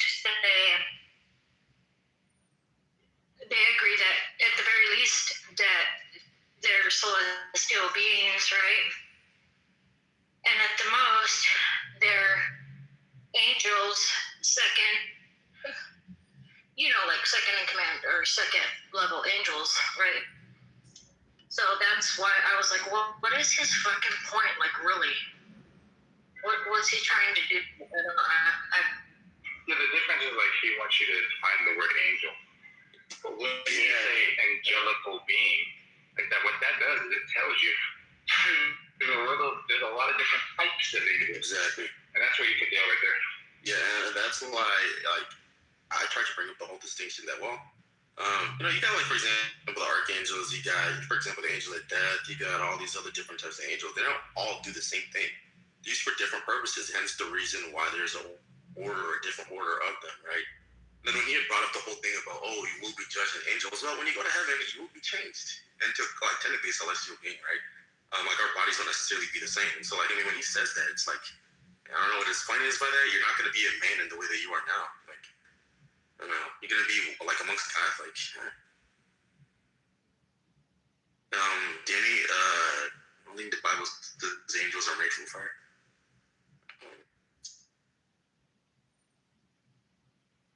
What was his, even if we agreed with him What was his end goal?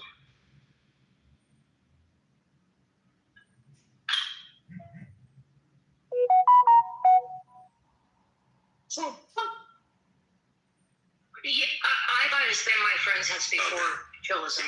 Yeah, so, I mean, yeah, you should know, like, when he talks about, like, just for the record, there's nothing before Chillism.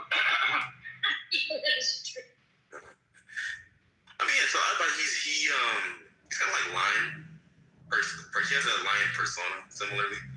I think that he likes to challenge a lot of common, I guess, quote unquote Christian beliefs. I mean, and I support that. Like, I think, you should challenge some of your beliefs, right? But I think also for him, he can't handle being debunked or, like, proven wrong, even if he is. So, like, he'll crash out. Like, when I came in and I just wanted to read the scripture, I didn't even say what my stance was. Crazy. I'm like, yo, this is crazy. Yeah, I thought he's a cool guy, though, but he can wild up. Yeah. Oh, and I think that he might EAP. Oh, yeah, that EAP. Oh, my God, whatever. Oh, my God. That's because we've been friends so long. When he was telling me suck his dick from the back. No, he said that to me. He said it to you, too? Oh, but he was saying some other wild shit to me, and I'm like, hey, like, do you, like, the fuck? Or who do you think you're talking to? Over a disagreement about scripture? Right, like, the hell? My husband doesn't even tell me to shut up and all that stuff. Like, wild as fuck, right? My husband does not. Well, He doesn't curse at me, nothing like that, my husband. So I think it's really crazy when men talk to people like that. It would Over scripture. Well, when he said that Alexander was not Black American, that shit fucking took me out. He said, yeah, you're not black. I'm like, whoa. Slow down. When he said that, he's like, what did he say? He's like, he's like, you got people here who want to, like, act like they're part of culture, but they're not a part. I'm like, bro, this is bad. This is bad. Oh, man, that was horrible. But no, yeah, I think that, like, having disagreements is cool on scripture, but, like, the behavior he kind of was expressing was wild. It's too loud. I think a lot of people need to kind of, like, come to the realization that the language models are only as good as the prompter. So when you hear how people prompt and you have knowledge of the thing, you can clearly see where they went wrong. You're like, oh my God, this is horrible. For example, you put something as vague as this. Do most agree with me? Says, yes. The question there is, what type of scholars? Tall ones, short ones, big ones, skinny ones? What type of scholars? Skeptics, theologians, which ones? He's just like, it knows what I'm talking about.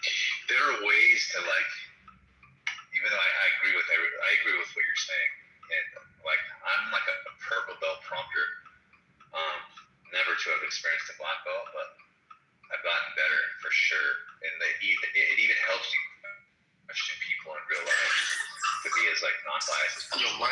But when you what's up, brother? Good morning.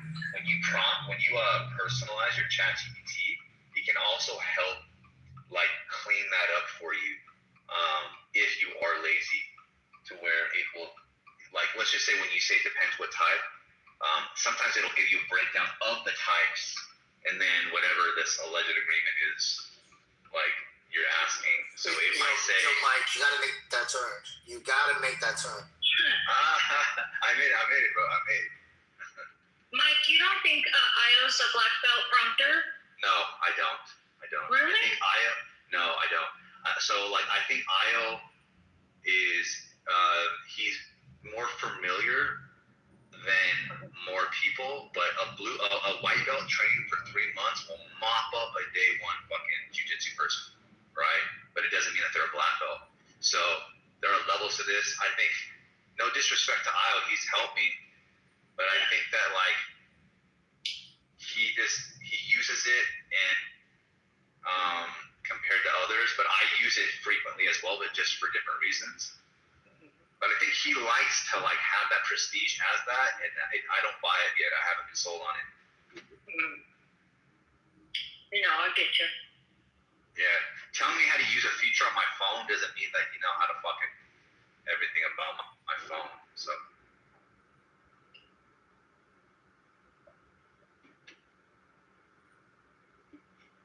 But you would say like a more effective tactic, Mike, like would you agree? The more that you know, the less you could be, I guess, what would the word be? I guess, so the more you know, the less chance that you'll be misguided. Yeah. Yeah, you can like when somebody is a poor prompter, you hear it in the most subtle way. You're like, no, not that, and it's like it's a type of word or some shit. That to me is like, and you know what's funny is that you will carry that out in your everyday language. Like when you hear people speak, you're like, no, stop right there. It's just, what do you mean by good or some shit like that? You get better at it. Yeah, and like reading this literature and going through it, even though I never really cared for it, but reading through it allows me to know what I'm looking at. It's kind of like when you talk about Brazilian Jiu-Jitsu or like bodybuilding, right? Yeah. And you know all like the intricate details. Nobody's gonna get nothing past you. Somebody says to you, hey, they gotta really be talking about things underneath the hood. But otherwise, generally speaking, yeah, I'm probably gonna understand what they're saying. What I mean by that is like the language model. To tell them that all experts agree that hypertrophy in this muscle carries a way better benefit than in this muscle here. As far as like hypertrophy, just something like outlandish, right? And because you know like what the science is and you're up on the literature, like you're able to like, whoa, hold on, what? That doesn't sound right at all. And then the person says, no. It said it, so it's over. You see that guy? I put it in my ChatGPT. Hey, bro, did you read that ChatGPT thing that they found? It's called diverting spiraling or something like that. That it'll double, triple, quadruple down on like incorrect information. No, but I've seen it. It's done it with me before.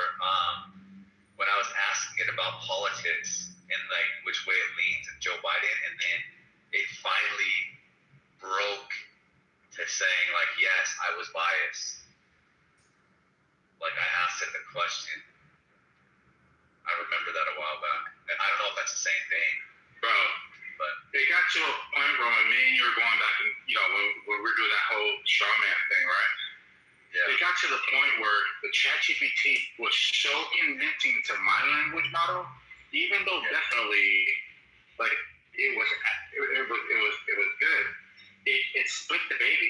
It went from 100% this to, well, I could see that point. That's a pretty strong point, and I started backing off. And then my comp was like, bro, this is definitionally this, and then it says, oh yeah, that's right. And I was like, bro, like why? I was like, why did you get put in that predicament? And then it reevaluates itself and says, because they move so far that way, kind of like the Overton window, trying to just get them to my side took way more effort, and I started making some leaps. And I was like, yo, this is hilarious. Yo, Mike, let me ask you. Do you remember we had the conversation a while back about the appeal to authority fallacy? How it's not fallacious, how it is fallacious, how if it's reasonable, it's not a fallacy. And then we asked, we were like, okay, can you give me an example to ChatGPT? Can you give me an example of an appeal to authority fallacy that's not fallacious? And it said, if Dr. Fauci said everyone has to take the COVID vaccine, it's not fallacious. Do you remember that? I don't remember that. Oh my God, you were like, fuck that, fuck ChatGPT, bro. You got heated. It said Dr. Fauci saying everybody needs to take the COVID vaccine is not an appeal to authority. That's fine. I don't know. Yeah, it's like, so I took my L just like an allowance to just be at peace. But let me ask you this, like, right? You've been diagnosed with cancer, right? Hey man, for the people in the back, please. The top people in the back, please. I just want to hear your thoughts this. Like, but Samoa took his W, right? So, you've been diagnosed. Okay, so point A. So you gotta speak louder for the tall Samoan Zionists in the back. So basically, you go to the doctor. Your doctor says you've been diagnosed with cancer. If it's your PCP or your general practitioner just in general, right? Would it be like an fallacious appeal to an authority since they're not a specialist in cancer? No, because they're being descriptive, not prescriptive. Thank you. Samo, you heard that? Yo, Mike. My God. Yeah, obviously something. What the fuck? I mean, what the hell was that? What the fuck? Yo, Mike. Yeah. I need you to make some sense to me real quick. When they be like Bruce Lee, Chuck Norris, like, what is that? Are they saying like Chuck Norris is a champion fighter and Bruce Lee is a champion fighter and they think them niggas gonna fight like one is the greatest? I don't understand this shit. What is it? What's the fucking... I don't know. That's like, it's a little bit before my time. For real? My era is Rocky and like Arnold. And like, so I guess Chuck Norris was like it's a little bit like this more 70-ish. Like a legend. He was like a legendary fighter type shit. They're both legendary. Really? Bruce Lee too? Bruce Lee is, are you kidding me? They was making it seem like he was just a movie nigga. No, Bruce Lee was a trendsetter to a lot, especially like the Filipino like community and shit like that. Like that whole Wing Chun shit, like. Yeah, hold on. So someone tells you, according to your timeline, okay, Rocky, I see you. But what do you think they're saying? I mean, they're kind of being sarcastic, calling me fucking Rocky. Yeah, but what are they complimenting you? Are they insulting you? No. I would take that as an insult. As an insult? Oh shit! Never mind. That was Look, he's wrong again. It's gonna be. That's too. He's wrong again. Like they're calling you. You know why? Because they're calling you a little pop. It's your tone when you say "calm down, little man." It sounds like it's the same thing. Not little man. Someone says, "I see you, Rocky. I see you." It depends what I'm doing. If I'm just chilling, I'm like, You're running. Which one's worse? Hey, I gotta. Which one's worse to be called by another man? What did he say, little man? Calm down, little man, or calm down, little daddy? Like Finley likes. Oh, look at the chat, bro. Look. Yeah, that's a real thing, bro. Yeah, little daddy. I wouldn't even make sense. That doesn't even. No, because I haven't heard Finley say that. Finley would say little daddy. Oh, Finley says it's little zaddy. He says little zaddy. Little yeah, that's what he said. No, he says zaddy. What is it? Wait, he says zaddy? What the fuck? Yeah, little zaddy. Yeah, no, which one is worse, bro? If a woman says that, hey, out of all the men in the room, there's only one man I would bang, and the dude said, I agree with you. He is the most bangable person. Wait, the man dudes in this room that he said that I agree with you. He is the most bangable person, but you don't know that. There's other dudes that are bangable, and I know for sure. What would you say? That I would say you better that up because that's very sloppy. Because what's his name? What's his name? You know that who's that guy at Fast and Furious? Oh, the racer, white guy. Yo, Tyrese Talk about Tyrese Walker. Nigga said the racer. Walker. That guy for sure is like gonna get more pussy than anybody that ever enters this room. So if that's what you mean by bangable, which means that like this person attracts more females than most people, then that's right. What you probably have to clarify. But if you're saying he's the most bangable and you don't clarify, it's kind of like saying you would be in that line of the banging. Yeah, I just exactly. Paul Walker was here and I was here and he said he was the most bangable. Yeah, all right, how about this one? Paul Walker, If your general doctor said you have cancer, you know what Paul Walker can't do anymore? Oh my. Hey, Samoa has a That's horrible, bro. That is horrible. Damn. That's horrible, bro. Nathan tried to troll me, but no one in the room gives a fuck, clearly, because Samoa tried to take you back to it. I know, like, they landed their bro. They all got it, bro. So, whose word would you think? Because I think he meant it as you're assuming. He said diagnosed. Yes. Yeah, So when he says doctor, yeah, go ahead. hold on. Yeah, so when he says doctor, are you assuming that he means the expert in that field or the specialist in that field? Wait, but was it a Jewish doctor? Hold on. Was it a Jewish doctor? Of course, they all And were. it's a misdiagnosis, clearly. Wait, hold on. He said your general practitioner, your GP. Okay. Yeah. All right. So do you think an oncologist, a specialist in this field, if he were to tell you you don't have cancer, which one would you believe?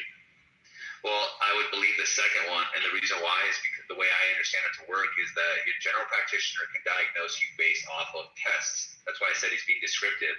Then what they do is they send you to a specialist that does a further just to either reaffirm that diagnosis or to look to say, no, it's like a false positive or something like that. All right. So like, listen to that. So a diagnosis from your general practitioner means this is the thing. And when you refer out to a specialist, they're the ones who do the biopsy and all the testing that defines it is a thing. So I think what happens is they're trying to do like you know how like when you go to like their job is to falsify, right? It's Mike, the basis, Nick. So general practitioners don't do the same type of testing that specialists do. Specialists have a specific type of testing that they put out there.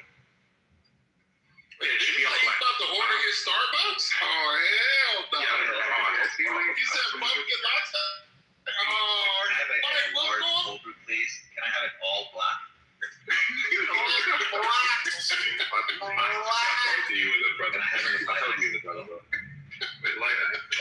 He just watched him to the ice, bro.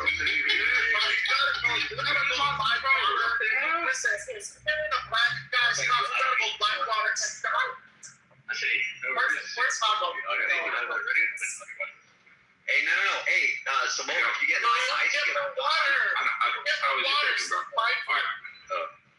All right, so I was pointing out that the general practitioner, right, through the blood work or whatever, heightened white blood cells or whatever this is, they start to like check certain boxes that this garners a response from a specialist.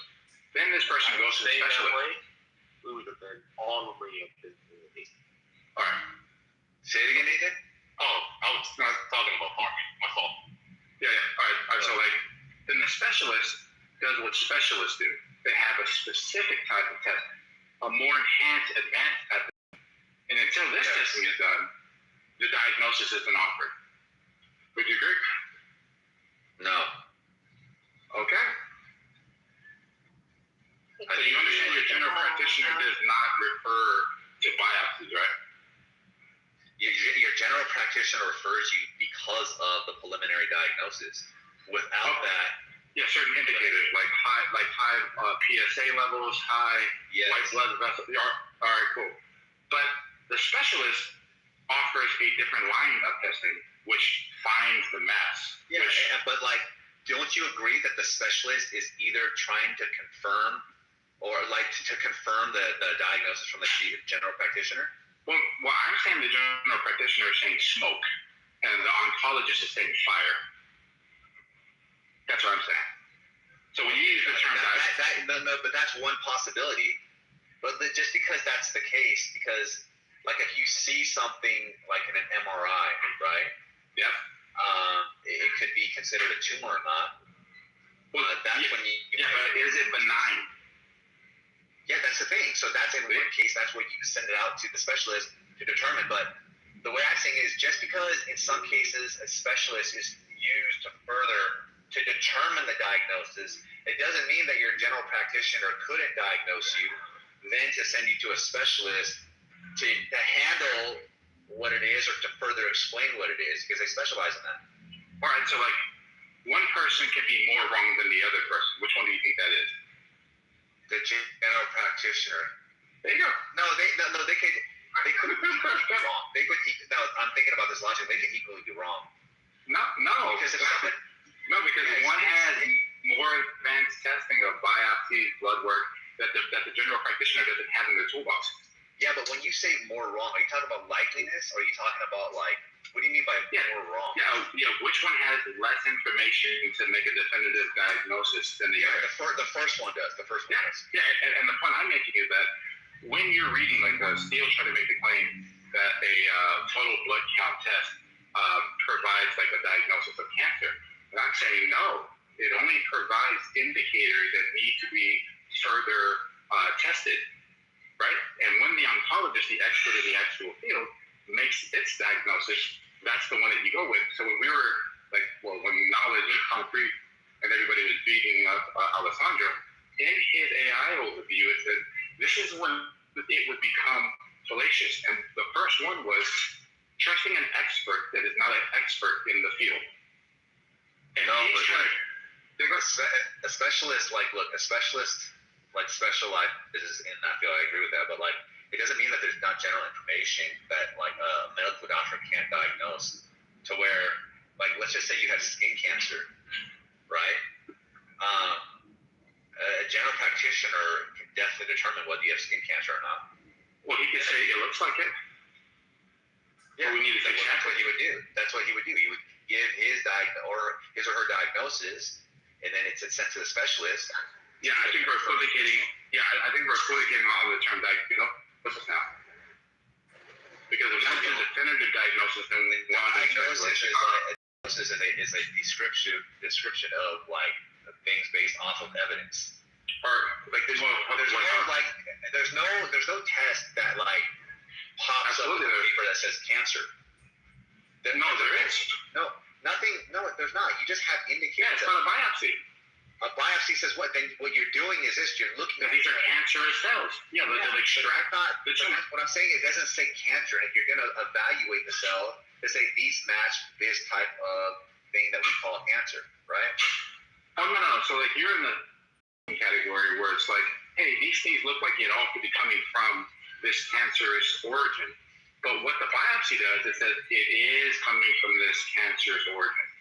I get that. I understand. Okay. What I'm saying is let me keep ripping it. Go ahead.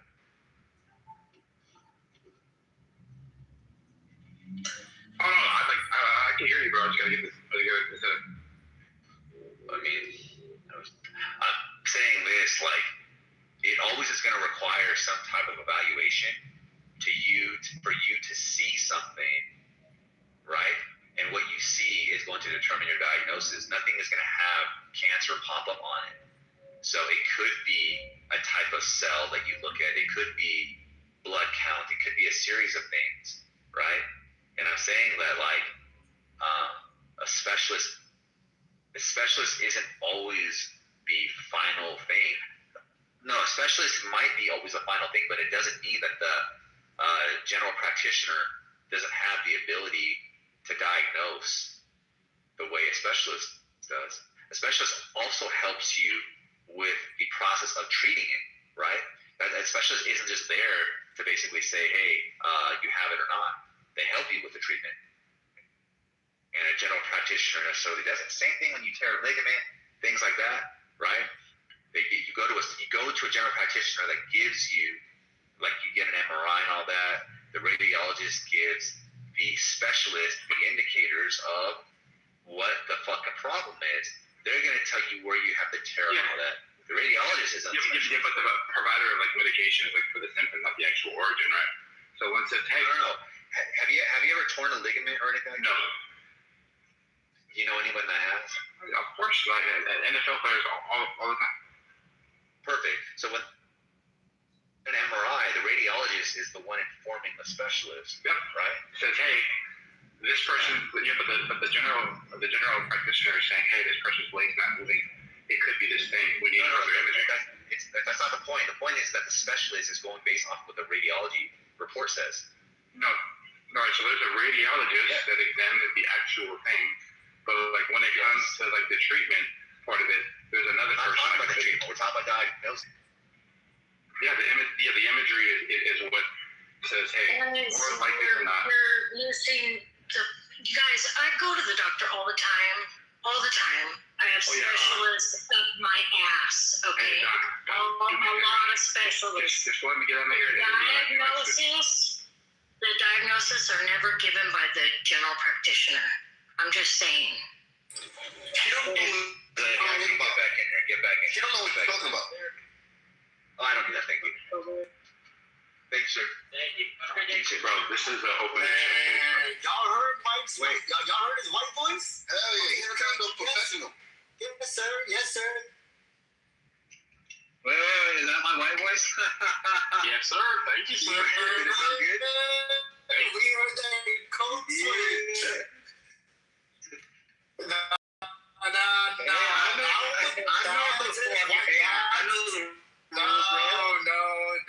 That was his white. I know the rules, son. It doesn't matter. He uses white voice to engage with a black worker. It's still the white.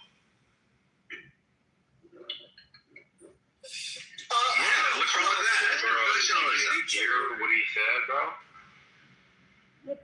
Customer service voice. Dude, guys, did you You're not hear hating on my white voice because it's better than yours. Professionalism is white. Oh my goodness. That's absurd. It is. It's sir. Yes, sir. No, sir. That's what it is, bro. Exactly. No, it's respectful, sir. It's respectful. Exactly. Did you hear what Red Rum said? He said white is respectful.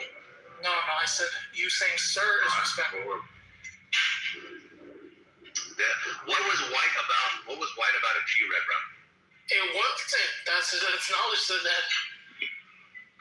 I said that's the voice people. It was white to me. You said that It was white to me. You said the general practitioner does not diagnose? Say that again, bro? I was asking Dawn. She said the general. I mean, I have a lot of specialists. I'm just saying.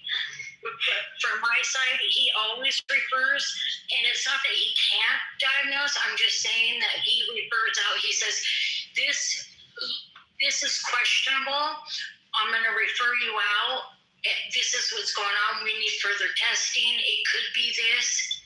And then I get specialists, no matter what it is. If it's a surgery that I need for my rotator cuff, my knees, my back, my uterus, whatever it may be, right? I have a lot of things going on. It's always that. Well, I get, look, maybe I went to a general practitioner one time. It's when I fucking thought I had fucking colon cancer. And like, they did send me to a special. I don't know. Let me think here. So let me ask you this. You guys need to stay away from GPs because they're not board certified. Let me ask you this.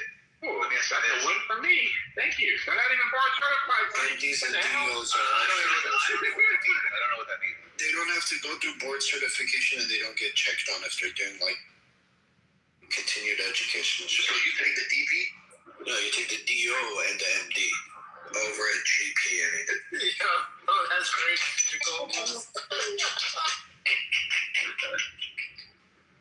Trying to think here. Wait, so like if you go to urgent care, hold on, I'm trying to think here. Can I diagnose you with a sprained ankle? Yes. Okay. So They can misdiagnose you with a sprained ankle. Also true. Right. well, any attempt to diagnose is risking a misdiagnosis. So what I'm saying is that like you have some type of like basic medical doctor that doesn't specialize in like, you know, fucking ankles, and they can say, hey, you have a sprained ankle. So like that's happened to me before, not just with my ankle, but even with my wrist. I remember, it's a funny story actually. This is how I learned that putting fucking bleach in your urine doesn't fucking fix your yeah, it doesn't work. I lived across the street. I used to work at a supermarket, and I lived across the street from there, and I didn't want to work that day, so I pretend I jammed my wrist, my my hand into the shopping carts, and they to give me an automatic drug test. So I was like, I gotta go across the street to get my ID. So I got this like bottle and I put bleach in it, and I put it in my sock to the doctors, fucking poured the bleach in there and everything like that. But now, hey, look, fucking, he has a sprained wrist, and they wrapped it up and everything, and then they told me what I was allowed to do, what not allowed to do, shit like that. Basic doctor. Nowadays, it's just a NPZ, and it's not even doctor. Nurse practitioners can diagnose you at a nurse. Yeah, but even in that analysis right there, when you say a doctor, I don't understand like the initializing of it. To me, it's just Look, hierarchy. I'm gonna tell you what actually happened, how it actually went down. Okay? Hold on, was that wrong? Okay. Most likely. Slightly.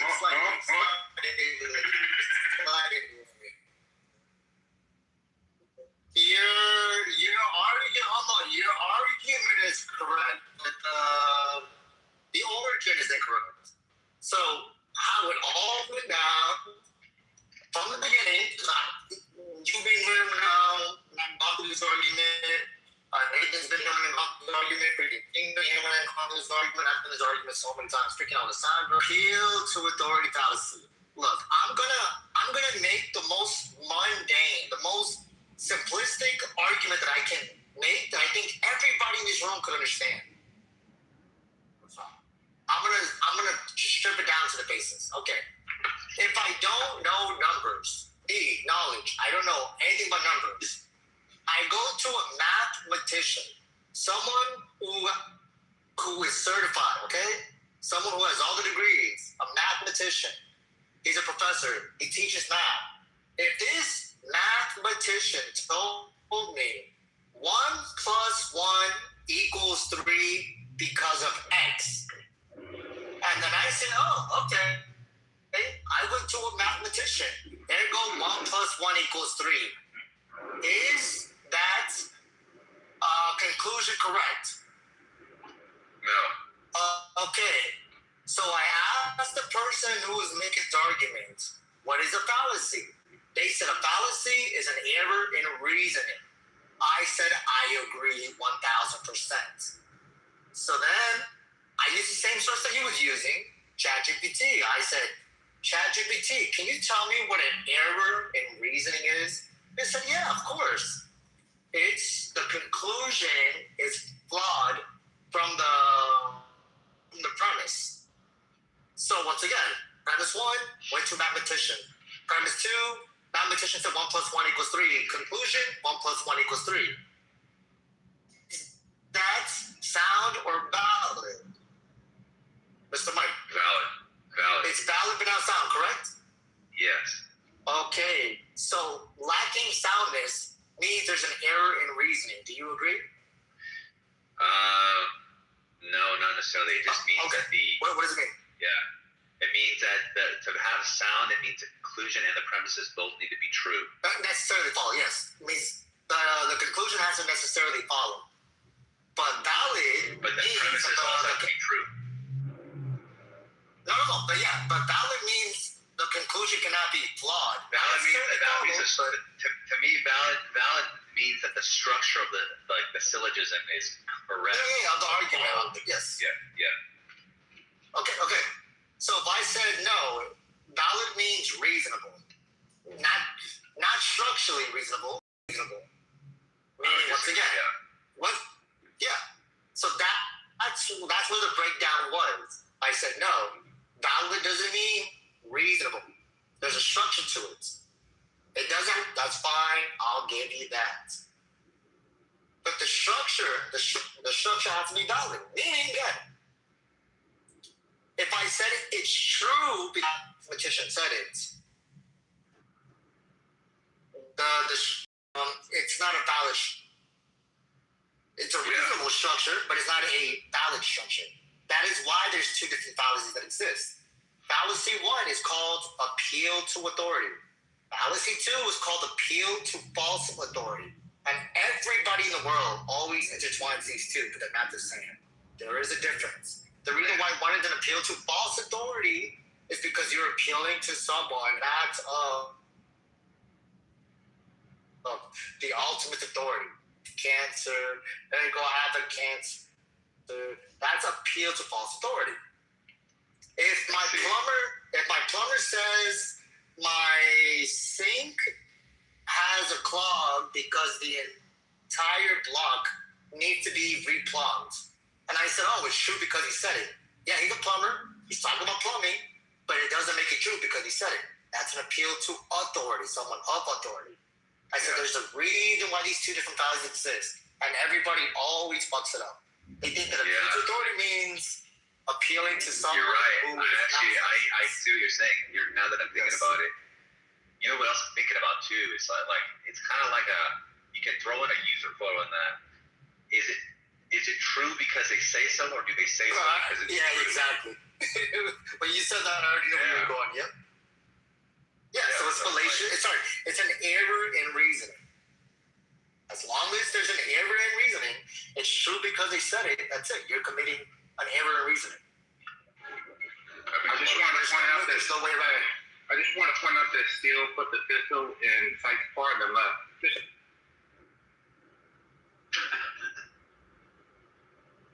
Look, the reason why I'm really strict on this is because when I was learning philosophy and I was big on these fallacies, remember, I used to think they thought. Well, that's like, oh my God, you're so stupid. You don't know what appeal to authority is. And I used to think the same thing they thought. So like, I went into like a deep dive one day and I was like, oh shit, I was wrong. I thought the same thing they all thought people think. Yeah, but knowledge, this guy brought out a book and then read definitions. Hey, how's it going? Read definitions, and the definitions attributed He just did what we were saying. Now that you hear what Hackett just did, he just did it. He's like, yo, knowledge so extra. Hello. He was like, yo, so what happened was, hello, Hanzo. I heard that voice. I said, hey, how's it going? I didn't say hello. Nah, you're like, hey, how's it? Bro, yo, if you went from... I can't hear you. I was in the Matrix. Hackett, if you went from... My white voice is very big. Exactly. That's all I'm saying, yo. Hackett, if you went from, yo, my nigga, knowledge, let me tell you what really happened to, hey, hello, sir. How you doing? How's it going? Yeah. Listen, bro, I got a white voice, I got a Mexican voice, and I got my regular voice. Because my company, everybody's Mexican. So, like, I walk into offices and be like, "Bienvenidos." What just happened before was your man's red rum. He was like, I don't know what a white voice is. What is that white voice? Yeah, it's the one thing me and Red Rum disagree on, bro. This one thing He's like, it's professional. I know I said it's professional. Sorry. He said, I wish you guys were here when this guy brought out his books, bro. I wish you guys were here when this guy brought out his books and started reading definitions. And he goes, oh, I don't know if you know what a fallacy is, but let me tell you, I have books on it. who are you talking about? And they brought out his fucking books. Why so religious? Oh, man. Why cooked all y'all up, man? No, the fuck he did, bro. He got cooked. He cooked By Samoa. I think this next time you argue with him, fucking odds, I'm gonna say he cooked you up too, bro. I know that trick. You and Nathan do that all the time. I know I win. Anytime you say somebody beat me, I know I did a good job. I fucking know. I'm like, okay, hey, that's a compliment. Nathan, I gotta tell you, bro. You lost that one, Mike. I'm like, no, bro. Well, I think an effective strategy, guys, is like when somebody is like knowledge-based, point intended, right? They say, hey, I have these scholars on my side, but really don't understand like what the positions are and how to defend them. That's what the dude White kind of fell into, like that. Now, I don't know what happened earlier when that knowledge is talking about, but on this day, yeah, poor guy, they stopped joking me. That was so funny, bro. It wasn't fair, bro. I had to jump in and get an elbow in too, bro. I was like, they can't have all the fun.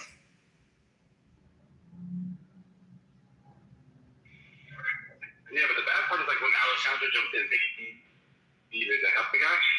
So and totally like took a totally a different position, and they didn't even defend the new one. I was like, golly, bro, stick a little bit. You should at least give us credit for just having fun. He was trying to save him, he did get him to take a position, which was good, but like the position was still a bad position. Got fucked up, bro. But then he died when he said that Adam was Dr. Doolittle, bro. I said, yeah, whoa. Yeah, he's interesting, man.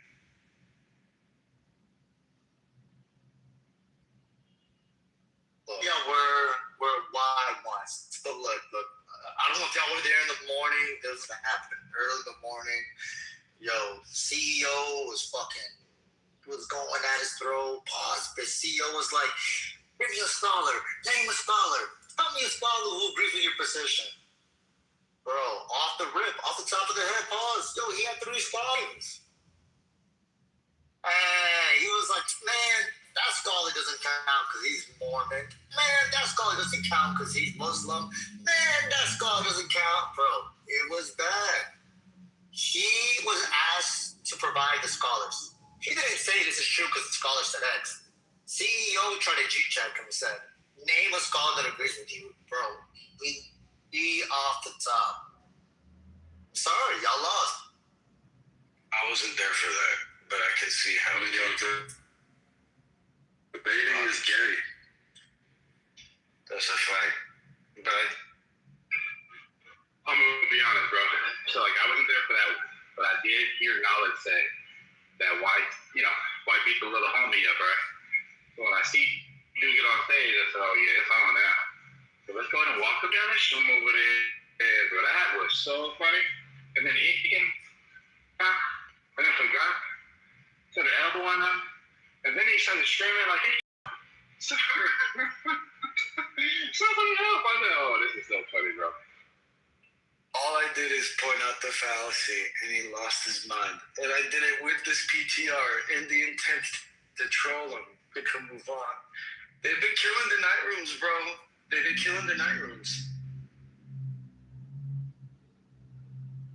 So let me ask you, answer honestly, okay? Look, if I feel like, yo, I'm a real nigga, I'm from the streets, I'm about the life, I'm from such and such street, I represent that shit, this is my flag, this is who I is. I do all that, right?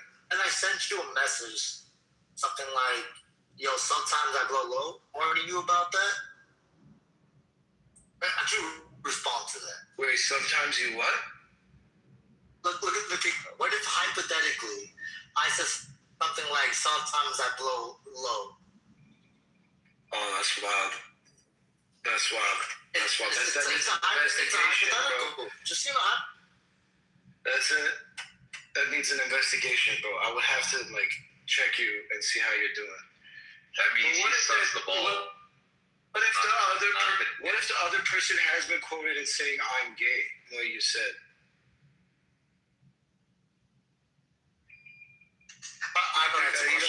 You don't think I don't know this beef, bro? I've been here for a long time.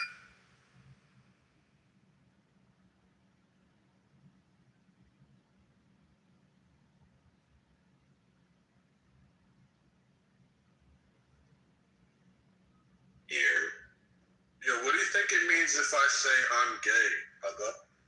I just said that I think that means that the person's gay. No, it means they're happy. It means they're gay, right? Yeah, that's what I thought too. Appeal to definition, fella. Yo, that's funny. I don't know if you know that's a real fallacy. I do. That's why I bring it up, bro. I like to use actual sources.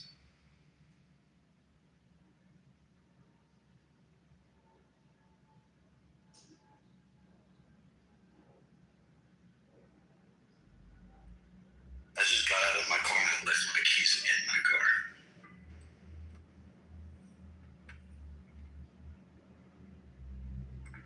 That's why I drive. If you just undo the top and get back in, I leave the keys in the car. I thought you were Armenian. I thought you drove carpets or something like that. I thought they just stole cars. Oh no, that's Fly carpets. Tell me you fly carpets. That's the Persians. There you go. Appeal to that expert. Fuck, I wish I had a flying car. See, I drive an old Jeep. Nobody fucking really goes in and steals the old Jeeps. They don't even realize what's under the hood or what's underneath, and it's all plain unless I leave something in there. But even then, nobody ever fucking bothers with it. I can show you especially on a flying carpet, you'll be saving a lot of money on gas right. Yeah, that's a great Louis Ant song.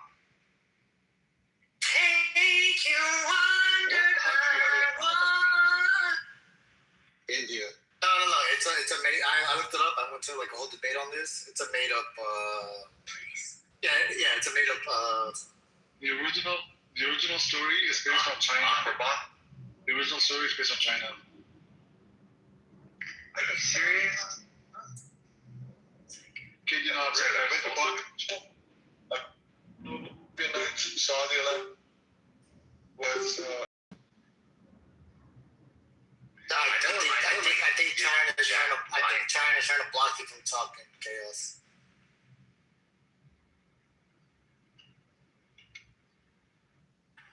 You know what's wrong was the architecture for.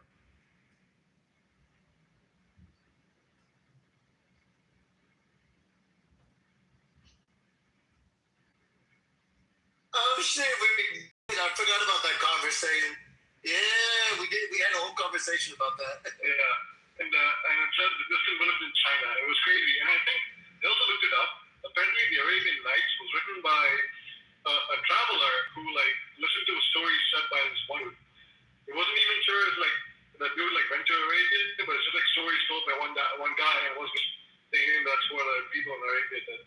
Yo, Mike, you should have been here for that. That shit was it was fucking hilarious. We went in in depth. We were talking about the artifacts in the movie, the song, the way they the way that the princess were supposed to be seen in public and the house. Bro, we had a whole fucking debate on. Yeah, I actually like Aladdin. I like Aladdin. I like what's it called? Little Mermaid. I like. That's a horrible movie. That's a horrible one. Which one? The Little Mermaid. My daughters watched that 6 million fucking times. It was enough. Wait, which one is horrible? The Little Mermaid. The Little Mermaid, Little Unicorn, those were the two worst movies ever made because little girls watched them fucking over and over and over. Literally wore out the VHS tapes. I'm dying. I love Little Mermaid. I think the songs are great. I think Ariel had a beautiful voice. You got Lion King in your list, Slade? Yeah, Lion King's there. Lion King is there too. I know my bride doesn't like Mulan. Oh, Mulan's fire. Same with Robin. Mulan was our childhood. Sykes a little bit older. I didn't like that. My favorite thing about Lion King was everybody had a different version of how the song started.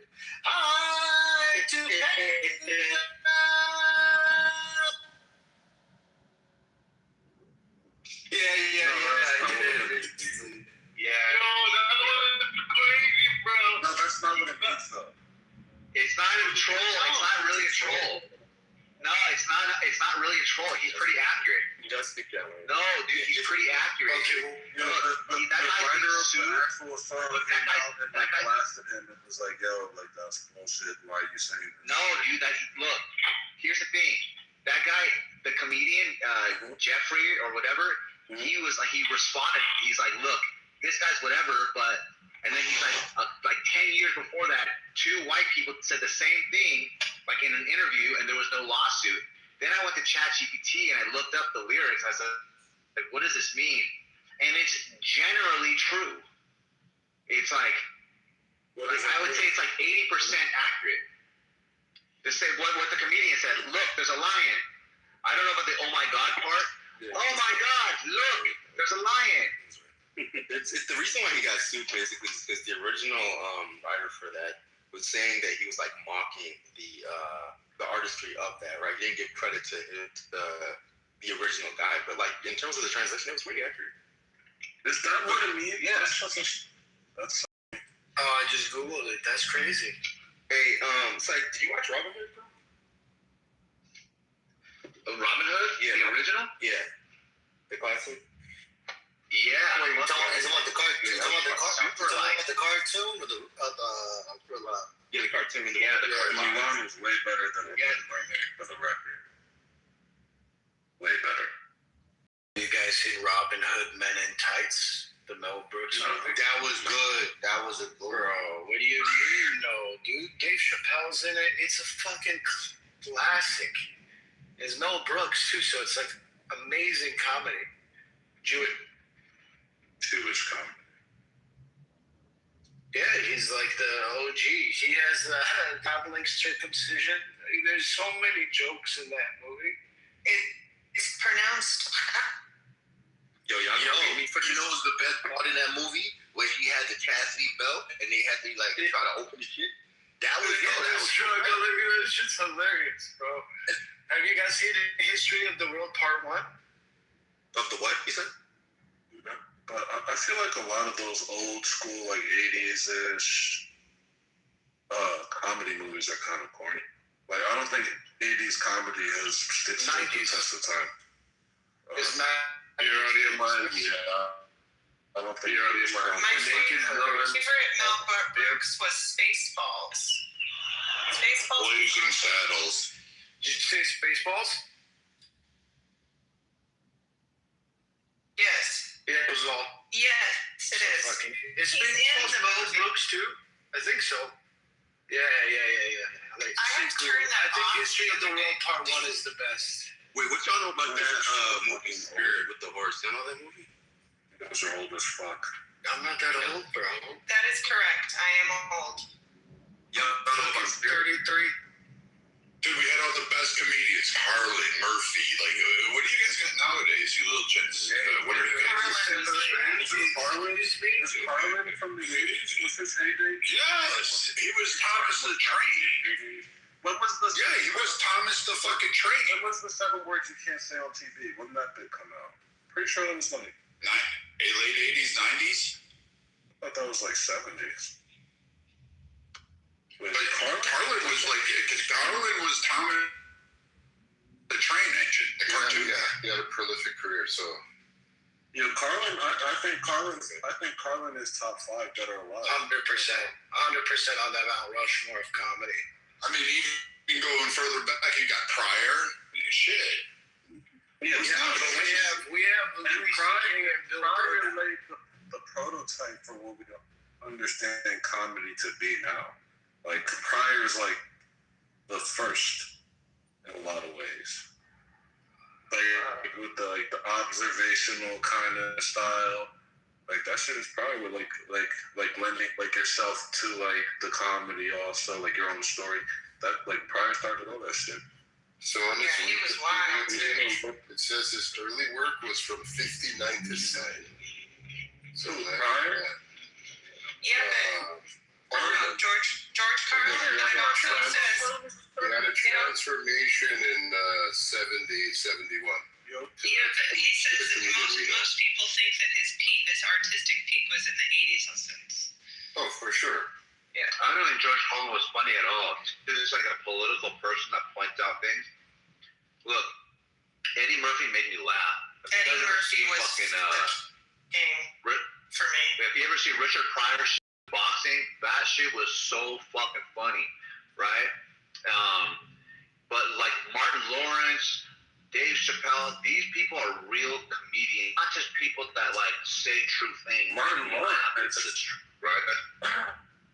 Wait, yeah. Martin is one of the funniest TV shows. I grew up with the TV shows. I never watched that TV show. I didn't think it was very funny.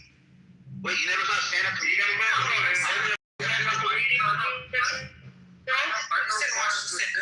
He was the host on Def Jam Comedy. Like, he definitely stand up. No, he had his own show. He had talking shit with Martin Lawrence. Show, yes, I'm familiar. No, I'm talking about his stand-up show. It's the second best '90s show. No, I'm talking about not a sitcom. I'm talking about a stand-up show. Isn't it Def Comedy Jam? No, you're talking about what he hosted. I'm talking about when he actually did his own stand-up. It's talking shit with Martin Lawrence. You're talking about the stand-up special? He has his own specials, yeah. Oh, I didn't. Yeah, I never even. He was around that time when the TV deal was big, so he got a TV deal, and that's why that show blew up. And then the sitcom came, and after that, he stopped doing fucking stand-up because he made his mind. He occasionally does it here and there. He's so funny. Hey, the original Martin Lawrence comedy, I think it's timeless. It's timelessly funny. I don't. It's like slapstick. It's like slapsticky. It's the same way like jokes that people like saying all the time. What do you mean? Remember? Wait, what did you say, Chaos? Yeah, Chaos. I think you're in the Matrix. Comedy like now is pretty much like the same old jokes repeated again and again. It's like the stereotypes being called out rather than like actually. Like what? I see you haven't seen any of the last 3 Louis C.K. specials. Louis C.K. is amazing. I don't think so. Like Louis C.K. is my number one. And I think so boring. Man, like okay, like I think I'm using a really bad metric. Like I think, like Akash saying, they do Akash saying like the flagrant guys, they do a lot of good crowd work. But as far as material goes, like they're not that funny. They actually not. Dave Chappelle used to like again, people might not like this. Dave Chappelle used to be funny now, but not anymore, dude. I don't think he's that funny. Because he takes himself too serious. I think he's fucking funny. I think if you think Lawrence is super funny, then you're probably not going to think Louis C.K. is funny. He's just doing something different. Like Martin's, I don't know. It's like I think Louis C.K. is the best. Martin's like hilarious, bro. Yeah. Huh? I think Louis C.K. is the best. I remember I said that, and like Dr. Articulate was like, "Oh, you're cool." I was like, "Yeah, fuck you. Louis C.K. is the GOAT. He's the best." Yeah, that was the day. That was the day I decided that I don't think that guy's a good guy. What, Articulate? You know he's a washed out comedian himself, bro. He is, and he's not funny. We say that to him all the time. He talk about his failed comedy career every time he likes to get like a little funny. That's one of my favorites to throw out. But yeah, but we watched it. Like he used to go on the app, Louis, and he would watched it a couple times, and like nobody was. There's a YouTube channel with him. There's like he does this like like improv. Comedy is hard. It's hard to get on stage and tell jokes. Like just to generate laughter from nothing. That's a pretty difficult thing to do. So, like, it's 70 years. Just like, yeah. No. It wasn't that. He talked about it when he came on the app. He's like, I'm a stand-up comic. I do shows. People come to see me. Yeah, he does. So like that kind of air about it. Yeah. And so it was like, okay, so you put your pedigree out there. All right, let's go watch it. And it's some like dim-lit bar. There's like 12 people in the place. None of them laughed. And it was just like, oh my God. That sucks. Man, I've been thinking about writing jokes, like going to open mics, bombing, seeing if I like it. You know who's not funny? Joe Rogan. Oh my God, he's the worst comedian of all time. He just fucking yells into a microphone. Joe Rogan is the comedy with Donald Trump is funny. Yes, exactly. They're just imposters pretend. And they changed it like irreparably for the worst. I don't know, man. I think Tommy Buns his platform took like bad comics who are just not funny. He's had a few. But they're loyal to him and he values that, I think. He's had a few bad ones, but he's had a few home runs too. Like Tommy Buns, Tommy Segura is really funny. Bert Kreischer, the people that are in. Yeah, now he's rich. That's the joke. Yeah. And then Bert Kreischer is not funny at all. Bert Kreischer is not funny at all. Never was funny. Yeah. But Dio Vaughn is hilarious, bro. Dio Vaughn is Ventriloquist. funny, yeah. He's pretty He's funny. a funny guy. Just him talking is the funniest thing. He's funny in like a way. You know what's the funny? Now, I've never heard someone be funny like this. It's just kind of randomness. Do you guys like? Wait, what am I doing? Chaos? My bad, Gil. It's all good. You're just making fun of dumb people, man. Finding them funny. That's what you're doing with Theo Vaughn. No, I know that. Not much stand up, but he's not dumb at all. Theo Vaughn is actually like he's way more aware than he gives off.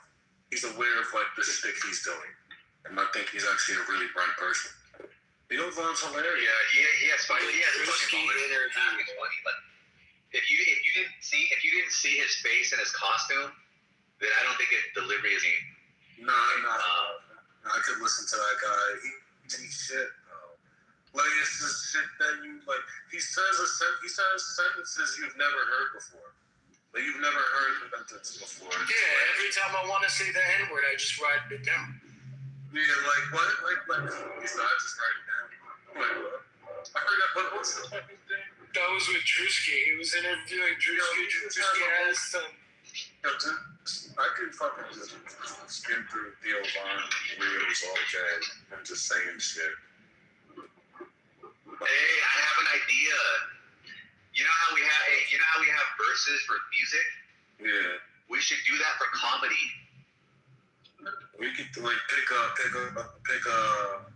comic and like run it. Yeah, just like you give it like 3 or 4 minutes, and I think I'll fucking pack shit up. Joke for joke. And then this is based off a laugh. Who's your comic?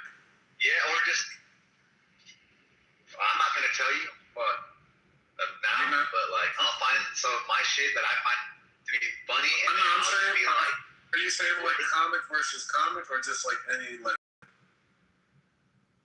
Yeah, no, it would be any clip versus any clip, like things that you find funny. Like same thing with music. You hear what the person puts, and then you can counter it. So, and then it's determined by how fucking much people laugh. Music is like what you feel. That sounds like a really good you either gotta laugh. Yeah, I would do it for sure. I'm down if everyone's down. I'm down. Me too, Nathan, if you're good with it or not. Like, I just have 2 double-doubles right now.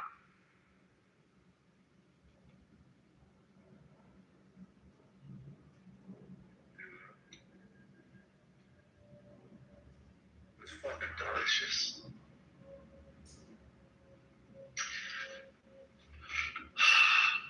Do you guys know who Red Fox is? Yeah. That's the original Mexican comedian. My granny always said she was in love with Red Fox. That was her boyfriend. He was a freak. Yeah, he was a.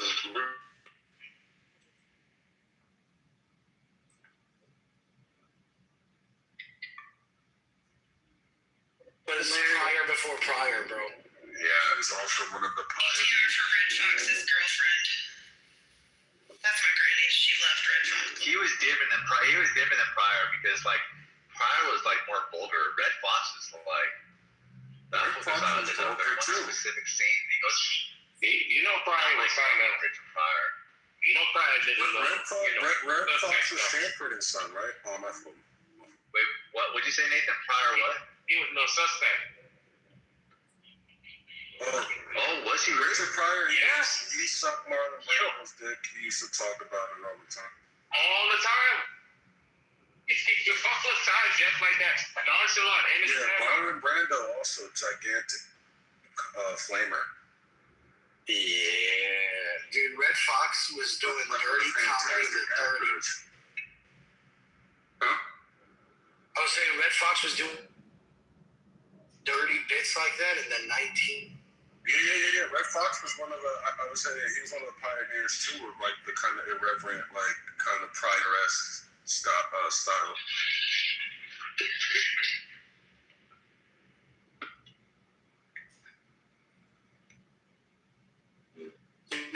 Foxx never gets any credit. Jamie Foxx. Jamie Foxx. You guys think it would be gay? He's like a marinated corn dogs at the fair? Yes. Like one of those big long corn dogs? Yeah. Yes. Wait, say it again. Say it again. No, if you guys think it's kind of gay, if a guy got one of those big long corn dogs at the fair. I mean, it depends how hungry you are. If you're not that hungry, then it's a little gay. But if you're hungry, you.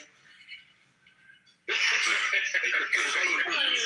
depends on your eating. Are you gonna shove it down your throat, or you're gonna dip it in mayonnaise on the tip and then lick it? Like, what the fuck?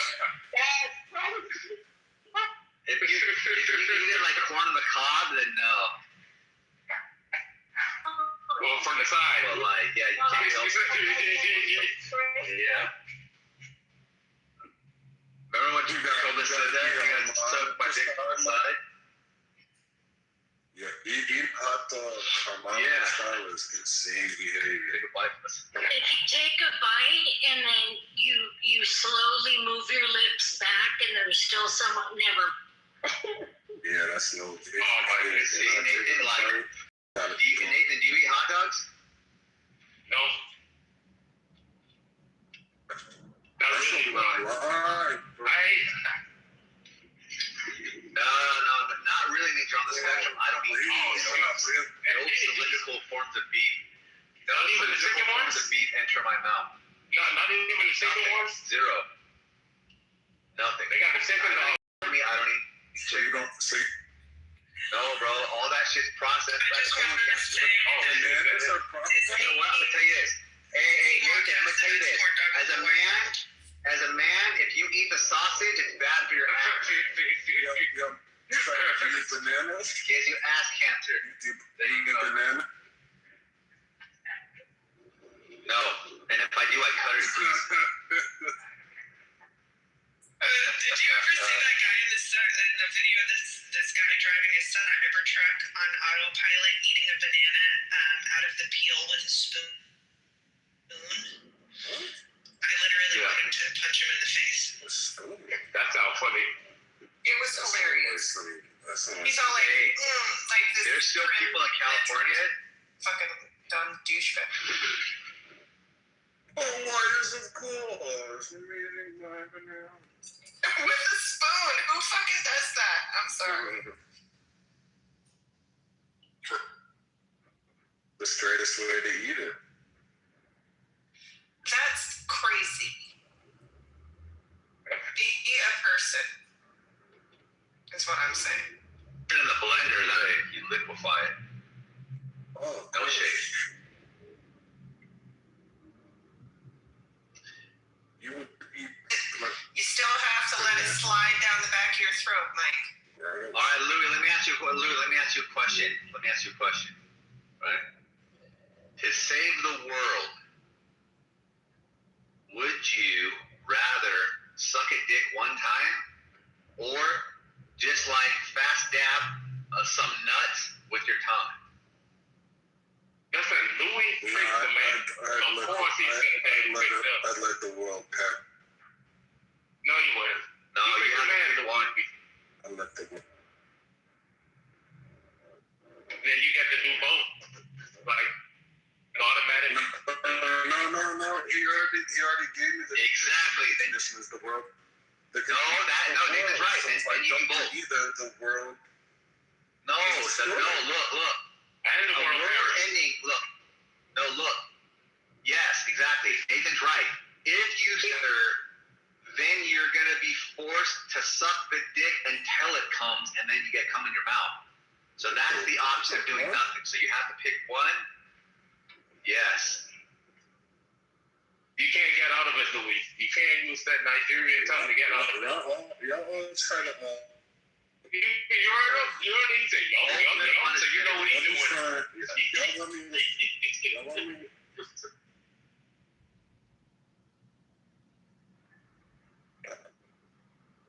You said what? The right spot then. You said You gotta go right with it. She said, I'm good. Right. So what do you think the gayer choice is? to suck the dick or to the lick the choice is to suck a penis. Hey yo, what's up? What the So fuck, which one Mike? do you so which one do you choose? I don't choose either. Okay, so you know. No, you don't have to choose one. Okay, here. I kill myself. Yes, exactly. When you choose neither, you're saying you're choosing both. There's always the No, third choice. before you die, the spell upon you that you know beforehand makes you suck it. No, it doesn't matter. You're still gonna suck it until it nuts and then you swallow. Nope. What the fuck? Wait.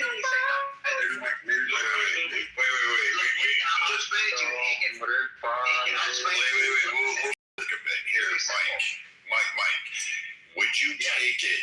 You only had to take it in the ass, 10-inch dick, cream pie right in there. Wait, to save the world. Wait, to save the world, or you have to give oral on a guy. Which one would you pick to save the world? Give oral.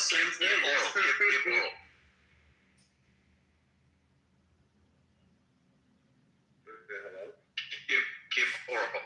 I love that you would sacrifice yourself for the human race, Mike. You're such a gentleman. Hold on 1 second.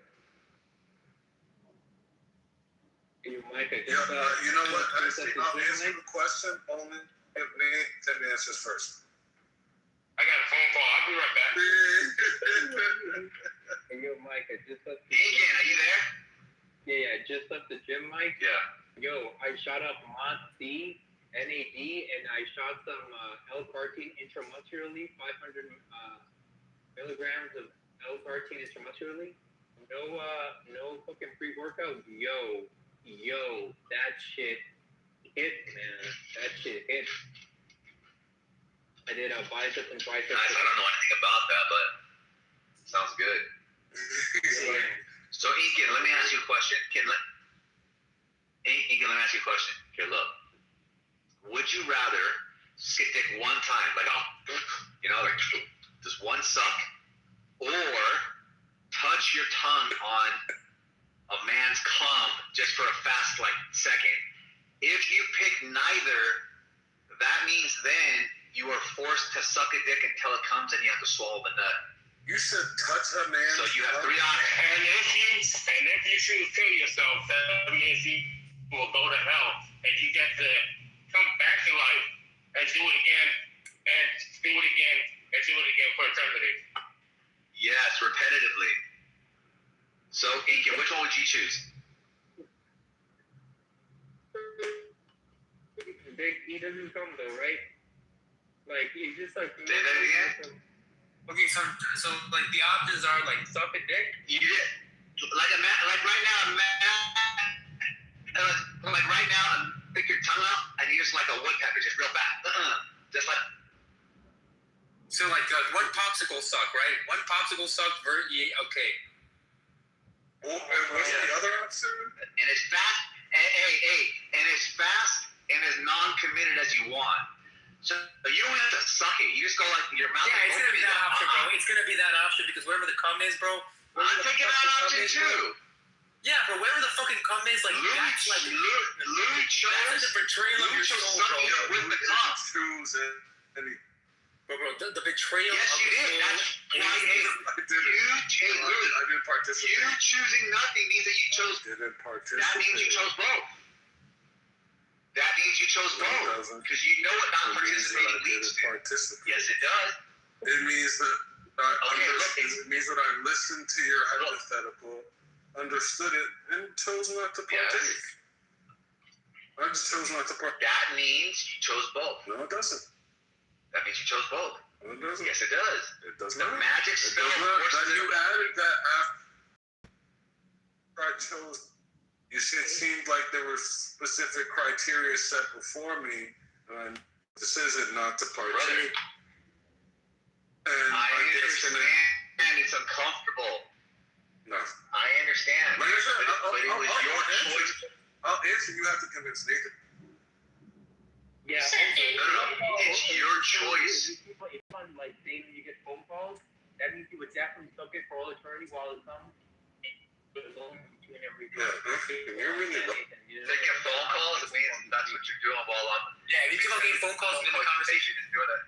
yeah, you're like, it's all for eternity. It's eternally coming. Then like after every thrust, you yourself are moaning. So yeah. Hurry up, bro.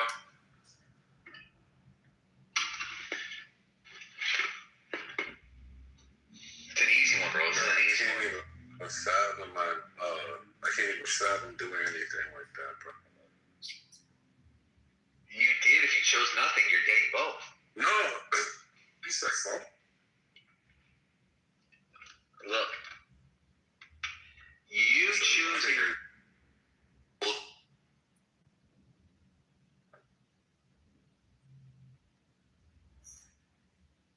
See what I mean? Am I in the Matrix or? No, I'm saying you choosing neither is choose. No, it's not. Yes, it is. No. No.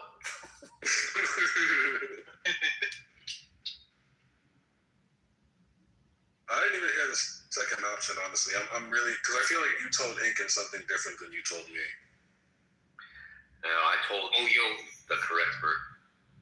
Yo, Mike, yesterday I tried some Delta sleep-inducing peptide, and I had so many fucking dreams last night, and I slept so fucking well. Those weren't dreams, brother. Huh? Those weren't dreams. It's probably one dream, but it was like a bunch of like different, like maybe like there was just a bunch of different settings. Different dimension, bro. Probably, bro. And then when I woke up, I didn't feel any of the melatonin grogginess. So yeah, that's like the new shit that I'm gonna be doing now, bro. That was like amazing. So yeah. You're injecting the Chinese shit. Yes, injecting Chinese shit. Hell yeah. Oh yeah, bro. You gotta stop look smacking, bro. You look smacking. Oh, dude.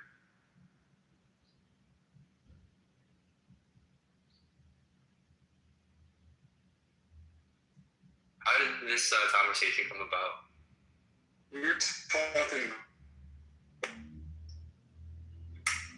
Yo, bro, that shit makes sense. It's actually true. Bro, you know what's crazy? That's how we descended.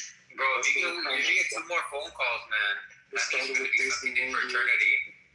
And bro, I took a picture of my son, bro, and this nigga is towering over me, bro. It's embarrassing, bro. You said towering, bro.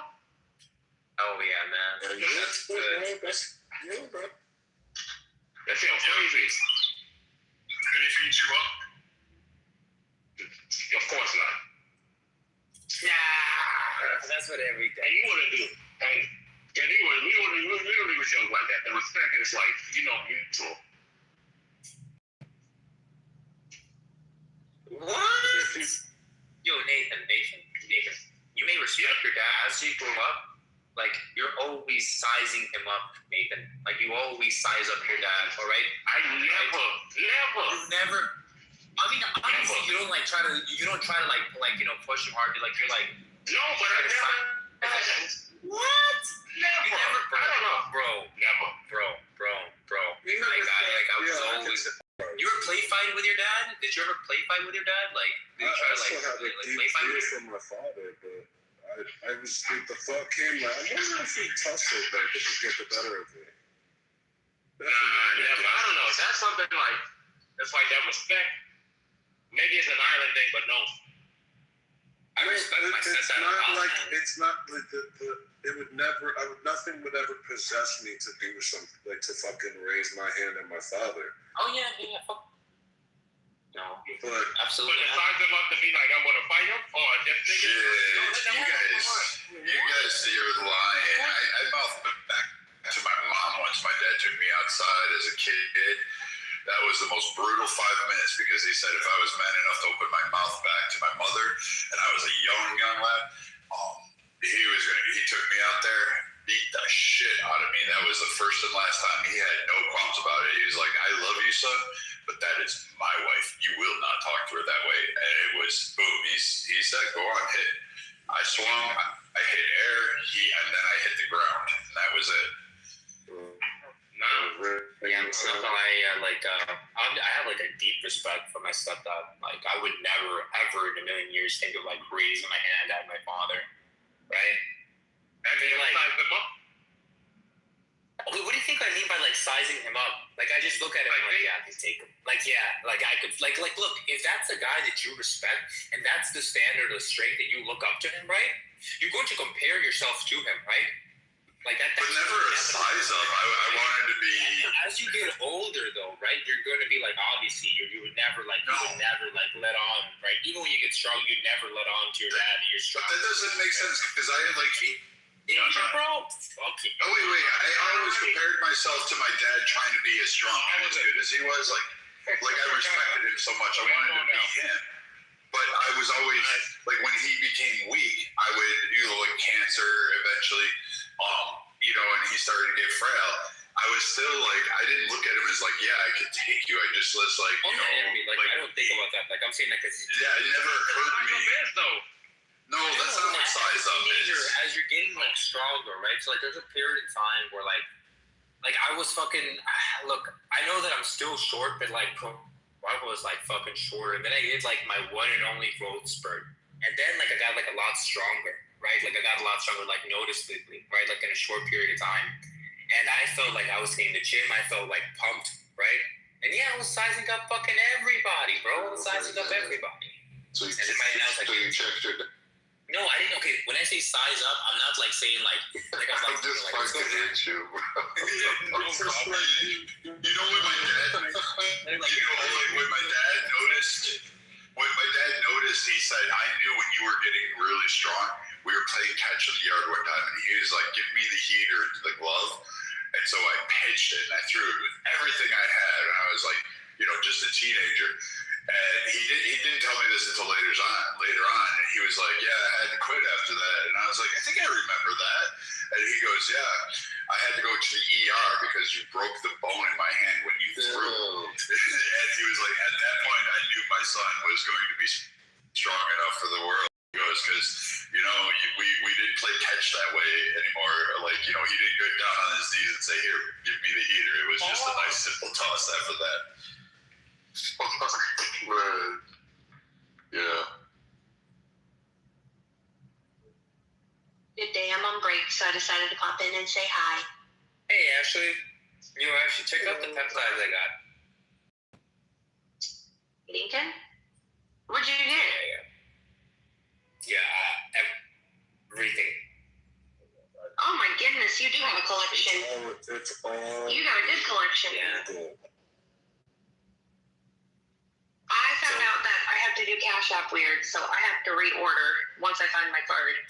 And then, yeah. I'm doing the trizepatide. I decided against the Retta. I think I'm going to do the other one. You guys gotta stop looking at it. You gotta stop calling it. Just wait till I lose this weight. Just wait till I lose this weight, Louie. Just wait. Just wait till I lose this weight. After you lose the weight, I'm gonna be strutting everywhere. I'm gonna be strutting everywhere. You can't shoot quintupetides and larepticides. Absolutely. I'm doing it both ways. I'm getting. Do you know how many steps I today? That's what after you lose the weight, what happens is that you still have the skin, and then you have to lose the skin, and then that's when you have to go through all the plastic surgery and all this other stuff. I'm not big enough for loose skin. I'm not big enough for loose skin. I've looked into it. No, I'm not at that size. Yes.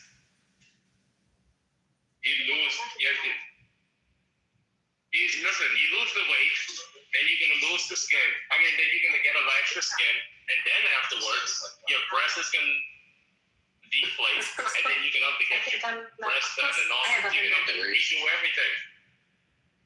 Yeah. Yeah, that's When what your body I doesn't know that's like a like catch up to like the weight you're losing. It's not like at a steady pace. That's why like there's like listen, there was this woman. Oh, sorry. Go ahead, Louis. I'll go ask you. No, like there's like the quote unquote Hollywood coined Ozempic look, which is just like your face just looks sunken. You just kind of look more like depleted, more so than you've lost weight healthily. It just looks like you've kind of wasted it away. And like that. You got those things. Dieting and the exercise in line. Louis, that's why I'm adding the dieting and the exercise in too. I'm not just relying on exercising and that. Yeah, the diet, the exercise, and that is going to make you lose weight even faster. When you lose weight fast, I'm telling you, you get extra scared. And what happens is you're going to have to set it up just like that. Because your breast is going to deflate. And then you're going to have to wear clothes that are extra tight to hold in all the skin. That happened with this woman. She actually lost all the weight naturally. And she had a whole bunch of extra skin. So my skin surgery once I lose all this weight. Anybody wanna sponsor? My trip to Turkey. And she lost all the weight, and she had a Bosch, what it was, when you get like a satchel, all that skin, I forgot what they call like a body oval. But she had a Bosch one, and then she had to go back to like what's those doctors? One of those plastic surgery doctors to fix the mistakes. And then he made her a new belly button and all this other extra stuff, and they gave her a breathless. Yeah, exactly.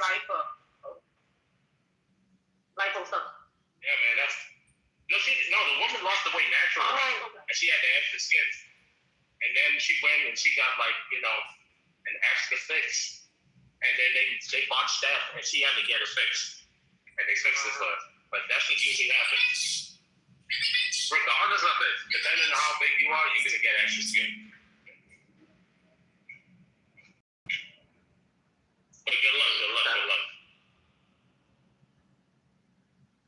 Yeah, I'm trolling. I mean, I am doing it the natural way too, but I'm using it as a.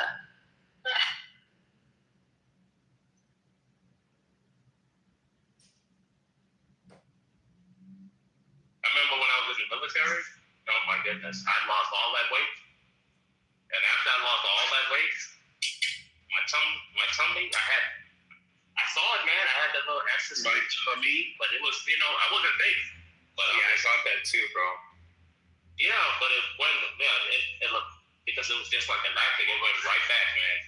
Oh my goodness, I was in the best shape of my life at that time. I was super skinny.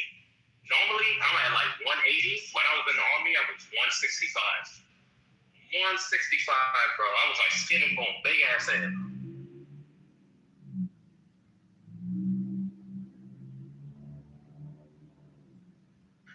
Is little Trey in him? Yeah.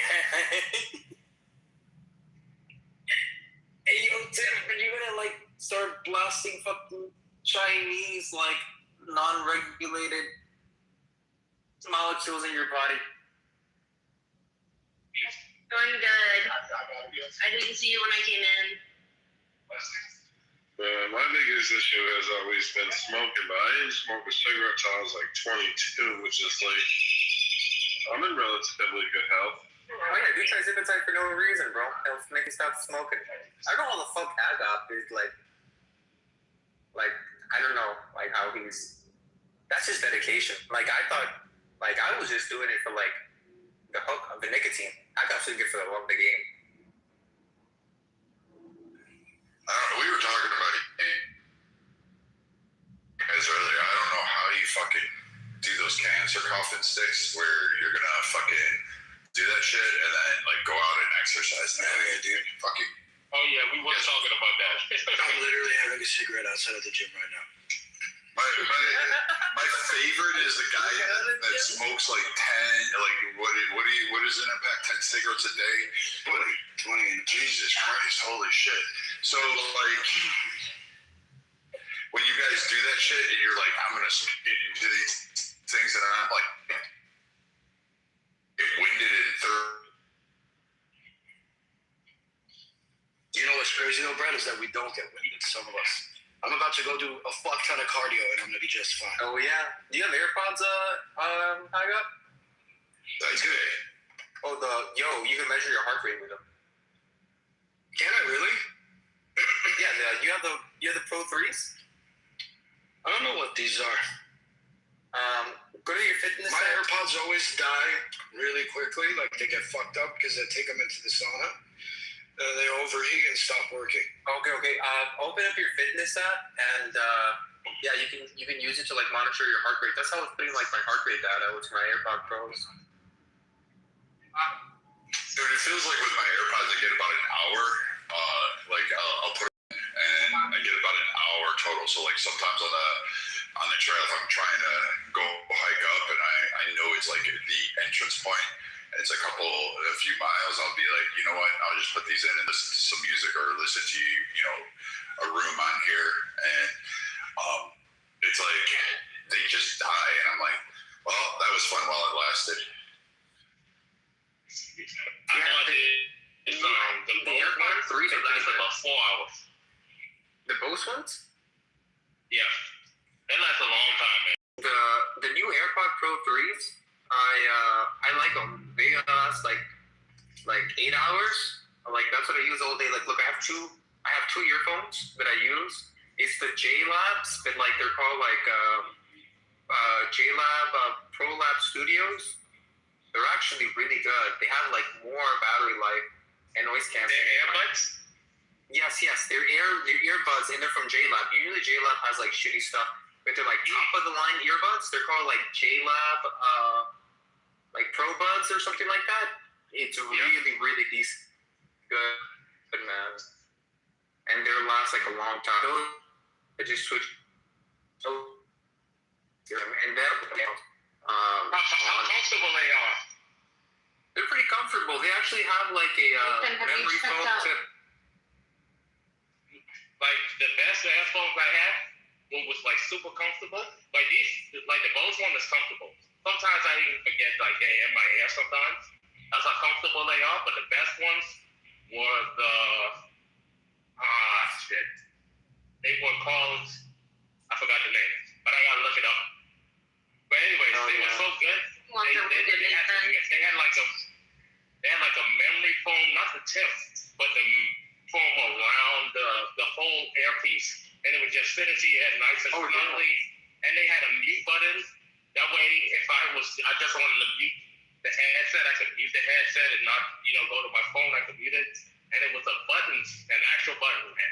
But the battery life it was iffy, and they discontinued the brands.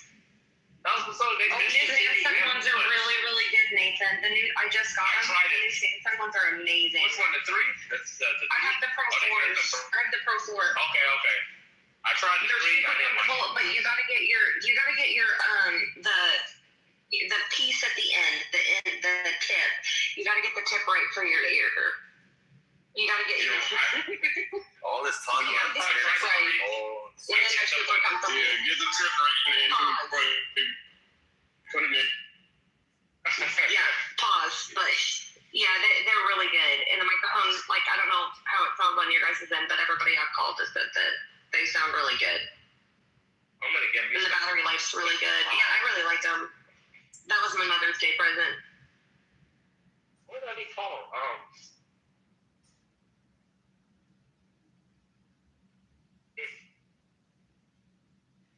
It's changed.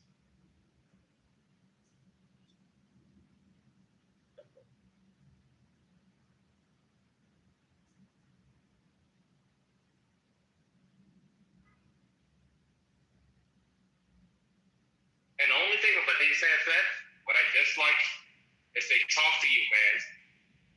Like if I was to mute my mic, it would say mic muted, mic unmuted. And sometimes when I unmute it, it says mic unmuted.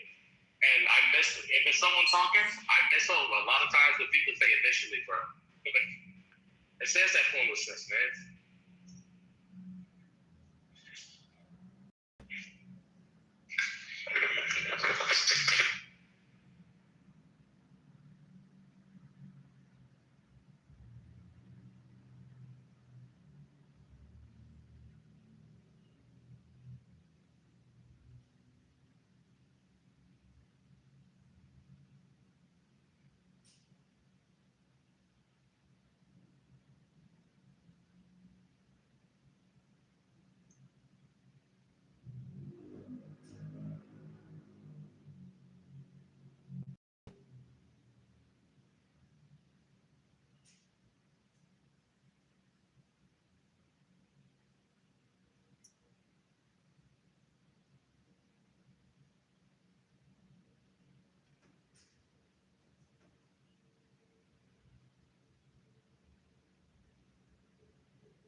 Yo?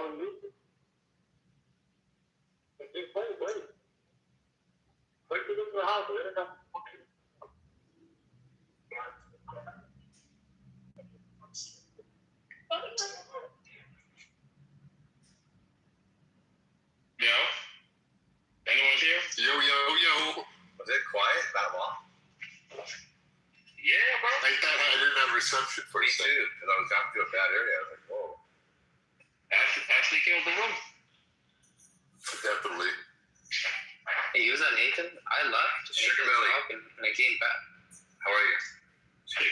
Oh my goodness, you should have been here. Why? What happened? Sugar Belly, there was an Something argument. happened? There was an argument earlier. Yes.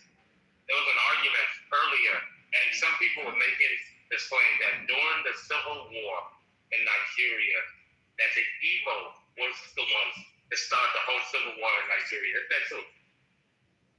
No, so that's not exactly true, but it's a common misconception. So the Civil War, before the Civil War, there was a pogrom, and it was called the Anti-Igbo Pogrom. So basically, even though the southeast of Nigeria, before the Civil War, we used to live all the country, and that's because traditionally we were farmers and traders. So the people who are like more into trading, they would spread out, all over the country to do their trading. So they were as far as like the high north, which is where like Hausas and Fulanis and Kanaris live. So very far from home. And there was always this kind of, I don't want to call it like a rivalry thing, but you know how people feel like, oh, these immigrants are coming here, they're taking all our jobs, they're setting up shops, they're doing this, they're doing that. There was always like that kind of sentiment, like, oh, like these Igbos are coming here, like they're running all these trading businesses and like they control the markets and stuff like that. And so the Fulani Caliphates in the north, they had a prince called the Sardauna. And the Sardauna, this particular prince was he was like very well respected, very adored. People really, really like loved him or they respected him or whatever. Anyway, long story short was that like there was a coup attempt. The first coup was like fairly mixed, like in terms of ethnicity, like different people. That coup had failed.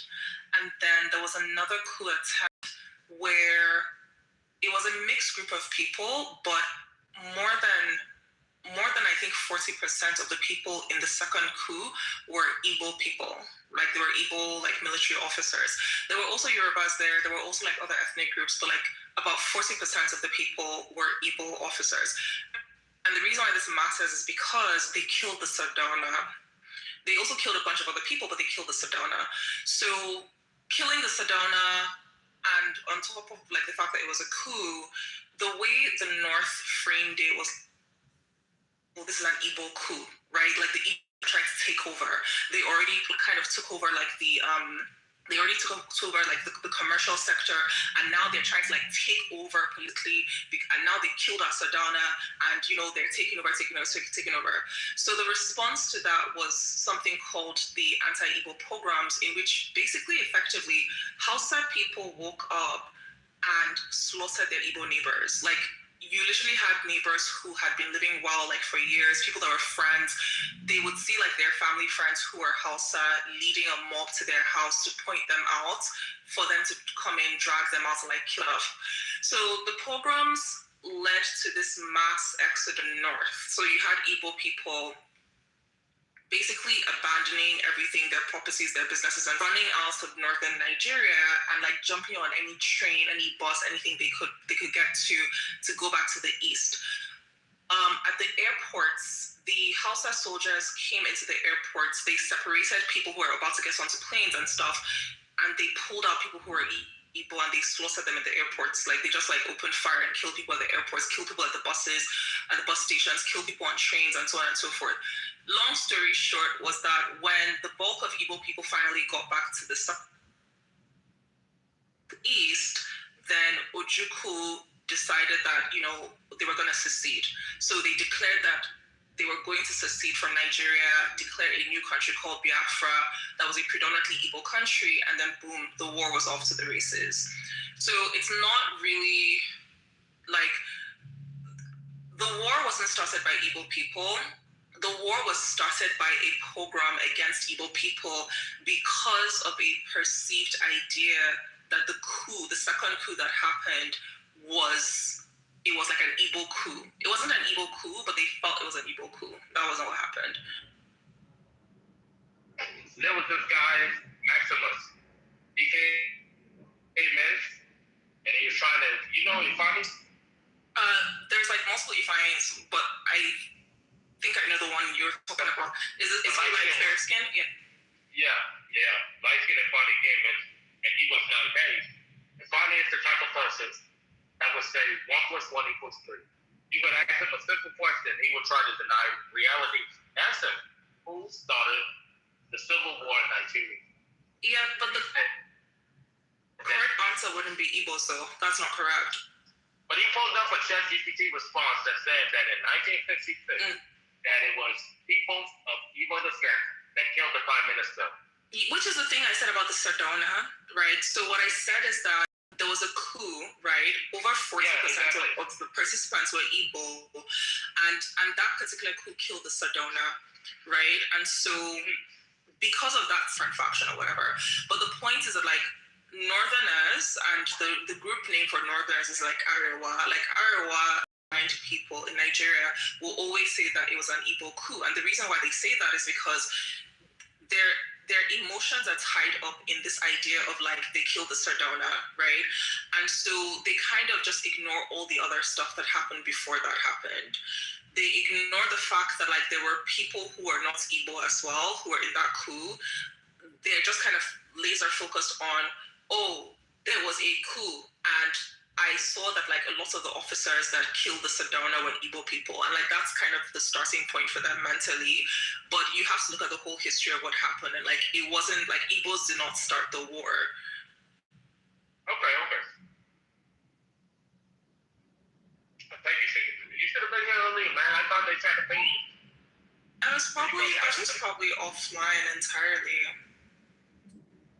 Yeah, but I can also see like why there's a lot of that sentiment, because like Nigeria is a mess right now.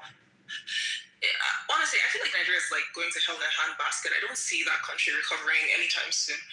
But there's like I said, there's different groups of people. So now we've got like Yoruba tribalists who.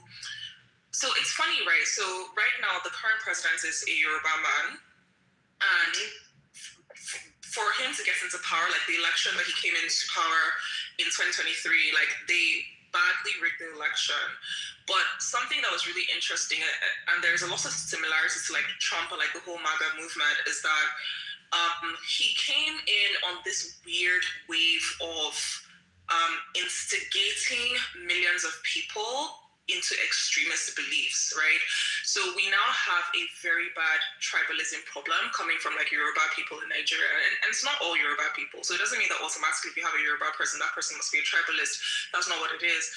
It's that there is a massive amount of tribalism coming from Yoruba quarters, and it is destroying everything in Nigeria. Like it's actually really bad.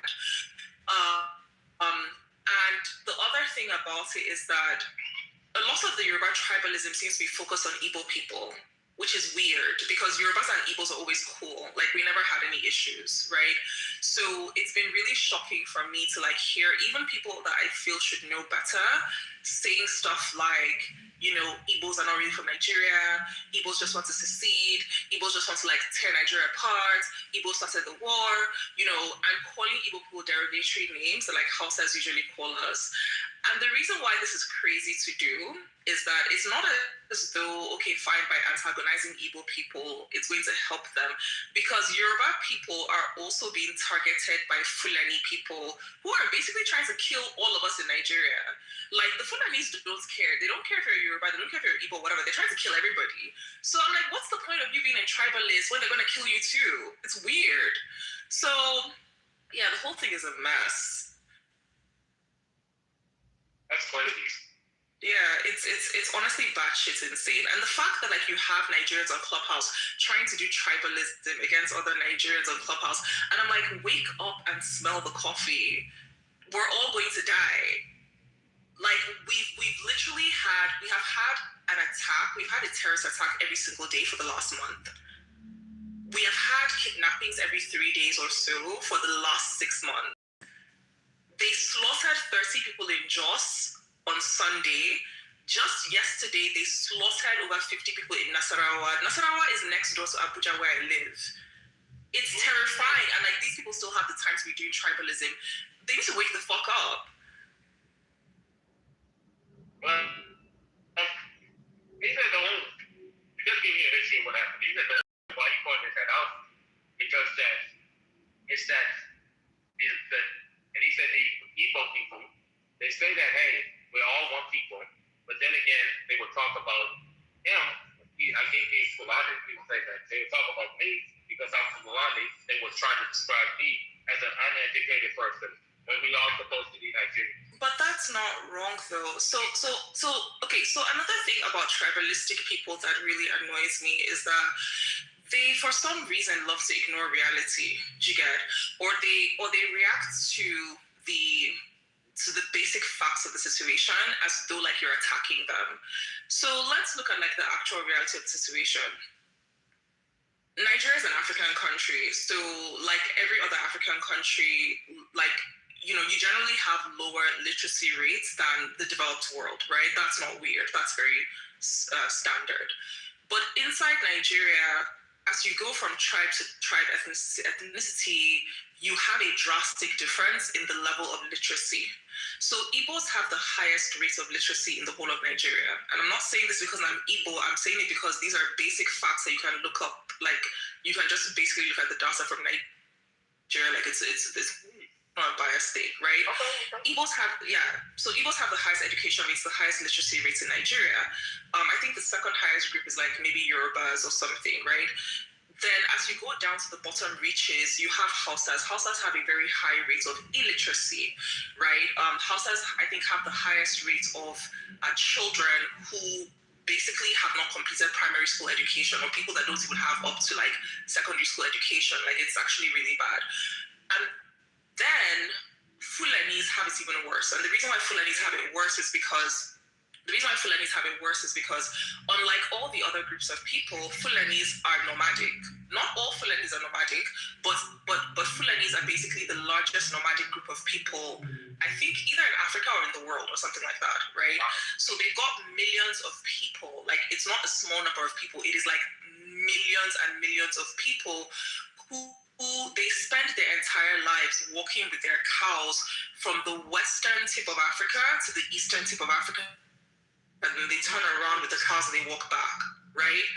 And the problem with this is that if this is the kind of lifestyle that you live, it's difficult for children to, get into education and do all the years of education that they need to do, obviously. Yeah. And so for that reason, they have a very low literacy rates. Do you get? So him saying that, like Igbo people would look at him or look at Fulani people as being uneducated, he's talking as though Igbo people just woke up one day and decided to say, we want to be biased against Fulani people and we're just going to say like they're uneducated, right? He's ignoring the reality that actually Fulani people as a group compared to Igbo people as a group are very, very, very uneducated. That's not to say that you don't have well-educated Fulanis, you do. The irony of this whole situation is this: the Fulani elites are some of the best educated people in the world. So for example, Sanusi Lamido Sanusi, the Emir of Kano, I think he went to Oxford and Eton. Like, the Fulani elites, they go to Cambridge, Oxford, Eton, Harvard, like, call any top international school, they've been there. Do you get? So they have a very strange, very, very strange social structure where you have millions of deeply illiterate people and they are ruled by a tiny group of highly educated people. Okay. And the reason why this tiny group of highly educated people, they don't want to do anything to like help the people that they rule over to have better education is because they're able to use these millions of illiterate people as armies, basically, right?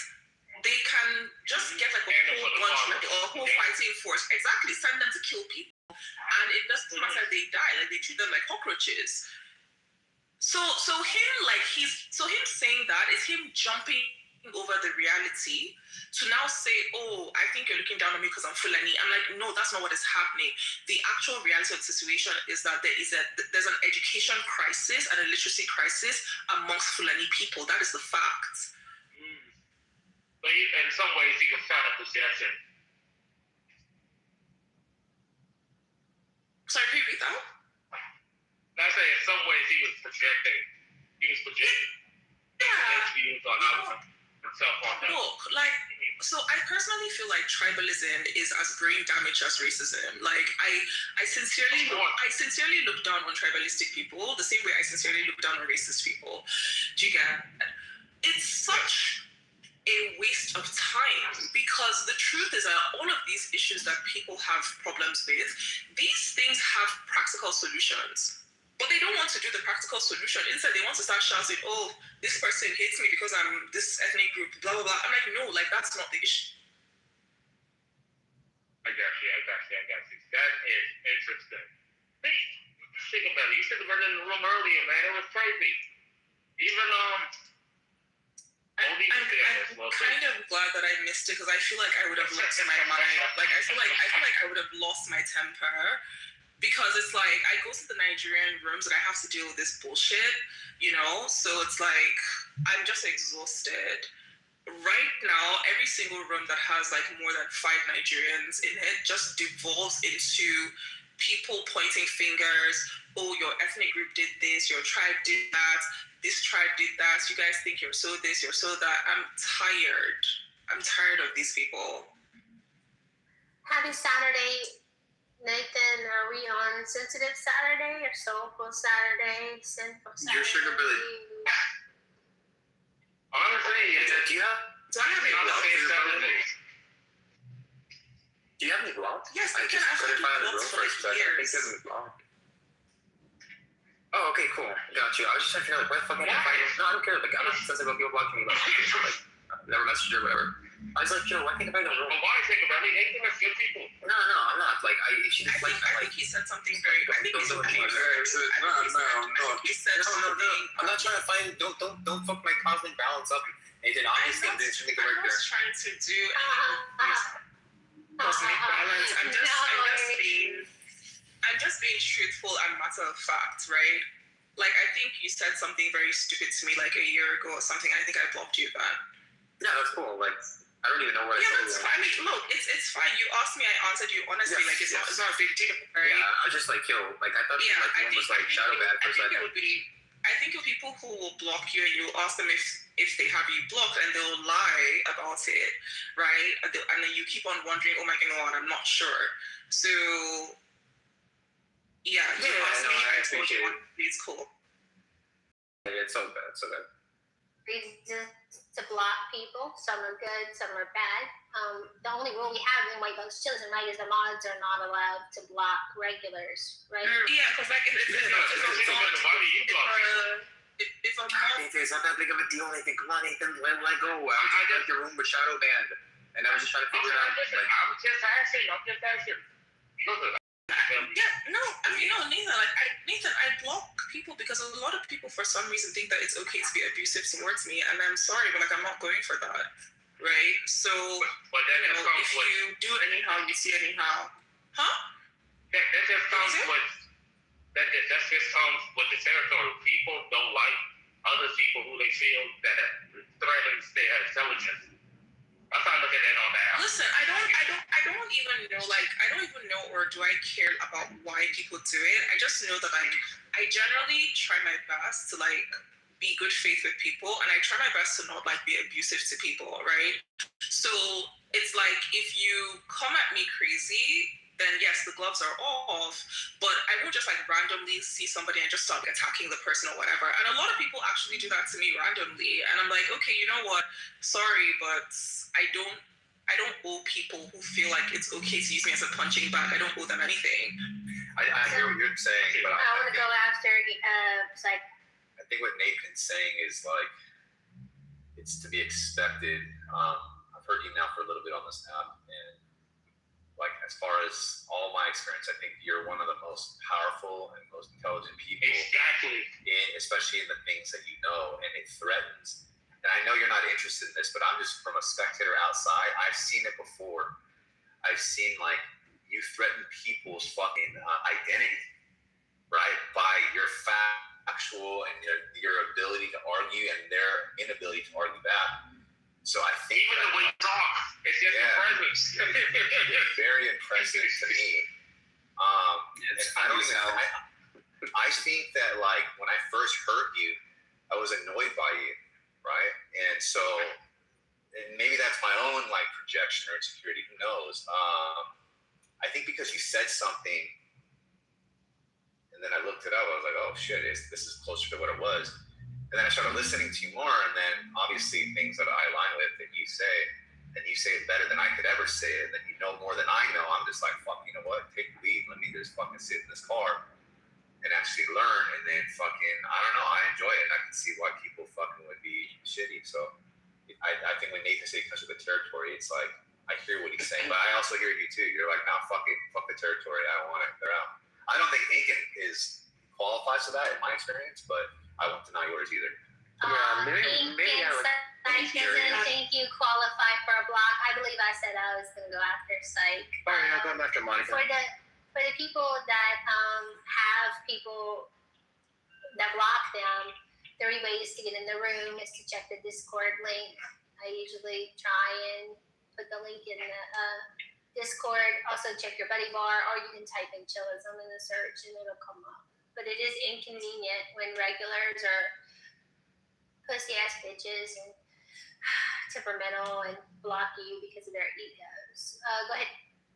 Yeah, like sometimes like you can just catch me at like the wrong time. Like by wrong time, I just mean like empty stomach. I drink.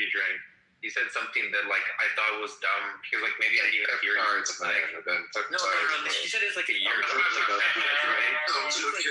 She's like completely like reasonable, right? She's like, who the fuck is this guy? I'm not gonna get like spoken to this like this. I have like some self-esteem. Yeah, fuck this guy. I don't want him to be in other spaces. I'm gonna understand. Like I respect it. Like no problem. Like I'm like, well, what am I gonna do? Like I'm block me right now. I just thought it was like shadow ban for a second. I'm like, no, there's so many people here. So to be very honest with you, I don't take it personally. I respect the decision. So I was gonna say, one, thank you, Psych, I appreciate you. And then number 2, to be very honest with you, as somebody who has a lot of people blocked, I've actually tried to speak to like Clubhouse about why I think their blocking is broken and they should fix it. I know they've changed their whole thing multiple times. I think in the beginning, if you block somebody, the person couldn't get to the room, and then they get just the moderators who block you. But I've suggested this thing to them so many times, hope that they eventually implement it. If you block somebody, it should be that like they can get into the room, or they can't see you in the room, and they can't hear your voice, and you can't hear their voice. That's a terrible idea. They have something like that on Discord, where if you are in a server and you're in one of like the rooms in the server, like you can use one of the speakers. That way you don't even have to interact with them. Oh my god! They can be talking and you don't know who you're doing. I'm just saying, I get it. Oh my god! Yeah, so like that was what I said. It's a terrible idea because people will talk over each other. No, so the reason why I suggested it is because the blocking thing prevents people from even accessing rooms, right? And that's always like the pushback is like, okay, because this person has you blocked, gets into like any conversation or any room. So it's like allow the person to get the room, but prevent this person from having access to the specific person that they were abusive to, and that's why the person blocked them. Honestly, just turn down the volume when someone don't like you speaking. That's what I do all the time. It's Luffy stops talking, so I'm gonna turn down my volume. Luffy, come on, bro. What's your regular voice on? This is my regular voice. What are you talking about? This thing, I give you my voice for the past 2 days. Nigga, are you trying to by me? What's going on here, bro? I just said the voice turned on by me. You've been my voice for 2 days. It's extra deep, man. Honestly, I think Sounds good. Honestly, this is my rule voice. When I'm excited, it may get like inflected, don't you say? Like inflated, whatever. Like the inflection, whatever goes up. But nah, this is my rule voice. Excuse me.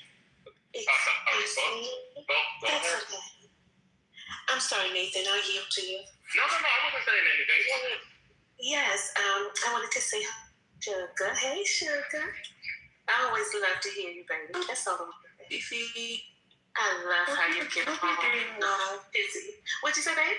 I said, I hope you're doing well. How are you? Yes, today I'm doing well. Thank you so much. Yes, Nathan, I mean, it was kind of weird. Like, why did that argument even come up in the first place? Like, that was, like, super random. You know what's funny? We were talking about the war in Iran, and something similar. I think there was, like, a parallel argument, and Ifani was making this point, and Maximo wanted to, like, call out his absurdity, which was like, hey, you're the type of person who believes that 1 plus 1 equals 3.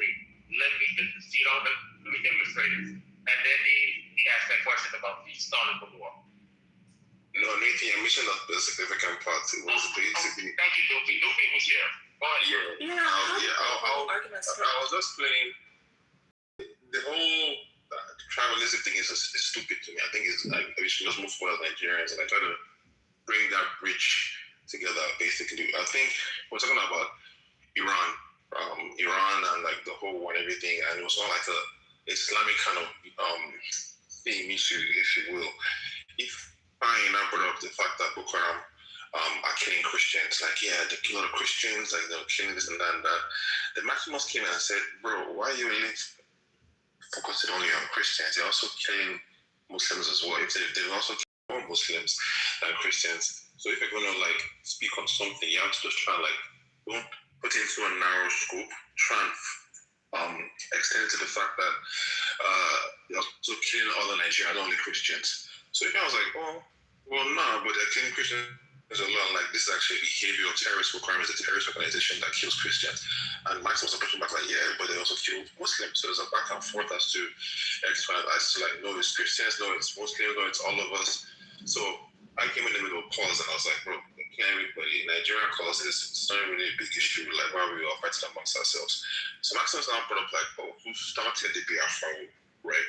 Trying to prove a point that like it's the Igbo that started this, and also from the angle that he tends to always try to centralize the final. It was accusing of us basically saying you like to narrow things into a particular religious group, sort of like generalizing it. So that whole Biafra, I think it was kind of like a petty shot in my own opinion. Solomon said it was the Igbos and Solomon is Yoruba. Ifeanyi said it was. Sorry. Solomon said it was the Fulanis and not the Igbos because he's Yoruba. Ifeanyi said it was the Fulanis, and Maximus was saying that it was Igbos that caused it. So still, put up an article that said spoke about the coup, spoke about the general that came after that with acts of secession. And like to me, it felt like a bunch of Nigerians were scrapping amongst each other because Igbos, they all got involved that caused the mess. So no one can really pinpoint who caused who based on. I heard you speak, so I kind of understand the whole fact as to what happened with the Biafra war. So in conclusion, I try to be like, bro, maybe we can't be arguing amongst ourselves like this. So there was peace for a second, right, amongst all three of us. But at some point, the whole tribalism thing just kind of reactivated, and like they started beating each other again. And I think, to me, but the whole theme of it was basically don't just say that there's only Christians that are dying. Try and bring it for like a bigger scope. And to conclude, he said, he now asked him. He said the Igbo terrorist group called IBO. I think that's the IBO. Do they kill? IPO, who did they kill? He asked who did they kill? He said, yeah, they killed Igbos. Okay, fine. And Maxwell was saying from that, and we can say that they're killing Igbo Christians. So from that, we didn't have civil crime is also killing Fulanis. So if I kind of looked up, I kind of like pushed back. And I thought the terrorist group needs to be addressed, and not only about the Fulanis, not only about the Boko Harams. So you can see that each person, Yoruba, Igbo, Hausa, also Fulani, they all have their skates in their closet. So like all this beef is just pointless because it's gonna push us back. You see this entire as Nigeria. So it was dumb. You see this entire summary? This is what I suffer every single day in Nigerian rooms. Like, this is exactly what I suffer every single day. It is some variant of this entire summary from beginning to end every single day. Look, if I could imprison the whole of Nigeria and make people write historical exams to get out of prison, I would. Because I'm exhausted. And the whole thing is like, apart from the fact that it's fueled by tribalism, it's also fueled by a complete refusal to learn basic Nigerian history. People are just like making stuff up as they go. Like, the events that led to the Civil War are very, very clear. You had the 2 coups, right? Then, because the Sardauna got killed, that then sets off the pogroms. In the pogroms, they slaughtered 30,000 Igbo people. In response to 30,000 Igbo people being killed overnight, 1 million Igbo people ran out of the north, literally like ran out with like just the clothes off their backs, left the north and went back to the east. In response to 1 million Igbo people flooding out of the north into the east decided to secede. That was the series of events that happened. So, like, this whole thing is, like, just not understanding history. And then as for the comments about Boko Haram and killing Muslims, they're not killing Muslims and whatever it is, the reason why that whole response of, like, oh, but they kill Muslims too is stupid is because it's very clear that Muslims are not their preferred target. Like, Boko Haram, for years, would post videos on YouTube. So, like, this is not like, things that people think about Boko Haram or things that people are saying about Boko Haram. This is stuff that Boko Haram said with their own mouth on their own YouTube channel by themselves, right? For years and years, Boko Haram would upload their own YouTube videos telling us exactly what they wanted. They wanted to kill all the Christians. They wanted to force the whole of Nigeria to convert to Islam by force. They wanted to fight the Nigerian government, and they wanted to ban Western education. I just don't understand. Like, is it that people don't know what Boko Haram does? Look, I'm just tired of these tribalistic people. So has Boko Haram ever killed Fulanis or Muslims before? Yeah, but my point is that they don't kill them because... Yeah, but the reason why he was driving down a dead end is because Boko Haram and all the other Islamic groups that kill Muslims, they never kill the Muslims because they're Muslim, which is the point. Like, they don't say we're gonna kill these people because they're Muslim. They kill them because they said, you are Muslim, you should be helping us kill all these other people. And those people say, we don't want to help you, we don't want to join you. And then they kill them for not cooperating with them. But they never kill them because they're actually Muslim. The Christians are them because they're Christian. They kill them because they're traditionalist. But Boko Haram hasn't any Muslim person because they were Muslim. What is the defense? She was saying that he didn't really state why they were killing Muslims. He just said also being killed. And Nobody denies that though.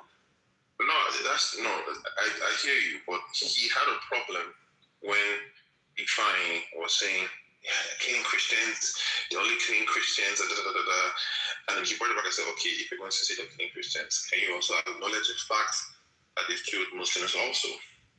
And I think that's where he was calling Ifeanyi like a traitor based on the Biafra or something. It was kind of mentioned like his angle was kind of like, that's why I told him, I said, bro, personally, I hear the fact that they've killed Muslims, right? But you can't, but bringing that ammunition, it was kind of like an emotional, I agree. I think the thing is this, right? So the problem here is that, and I'm sorry to say this, but like this is an ongoing problem. A lot of Muslims, whether Muslims in Nigeria or Muslims elsewhere, because of, I don't know if I'm going to call it brainwashing or just like general attitudes, they don't like to acknowledge that Islam can be a source of problems, right? And so they keep on trying to somehow divorce Islamic terrorism. They keep on trying to make it seem as though, somehow this has to do with Islam, has nothing to do with Muslims. So whenever you point out that you have an Islamic terrorist group that is targeting non-Muslims, in this case targeting Christians to kill them, they then want to say, but they kill Muslims too, right? And I'm like, not the same thing. And the reason why it's not the same thing is because nobody is targeting Muslims specifically to kill them because they're Muslim. Nobody's doing that. Well, nobody's denying that they kill Muslims too. Yeah, they do, right? But the point is that when they roll into town and they're looking for who are we going to slaughter in this town, they are specifically going house to house, looking specifically for non-Muslims, in this case Christians, to kill. And they don't do that to Muslims. So what's all this mental gymnastics?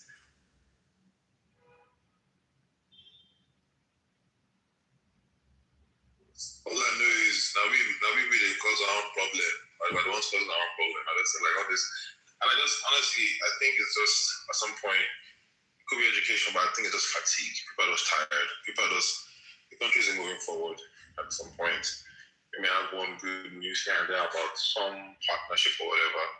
That's what I told him. I told both of them. I said, you guys can't be arguing with yourself because even when they say Nigeria, you can't rely on your government because they don't give a fuck about you. The country isn't moving forward because the tribalists are getting ready to re-elect a lunatic just because he's the same tribe as them. And that's what I'm saying. So if they're using this whole method of like tribalistic behavior, then we're not going to move forward as a nation. And I told them that basically, even when people have these arguments as to, oh, I was right, I'm smarter, how does that solve the problem moving forward? Your president just said, your president said on live television, I have to leave 10 minutes, airport, no lights, I can give you money, but the people who lost their families in the terrorist attack that happened like a few days ago, but trust me, it's not happening again. It's going to happen the next day.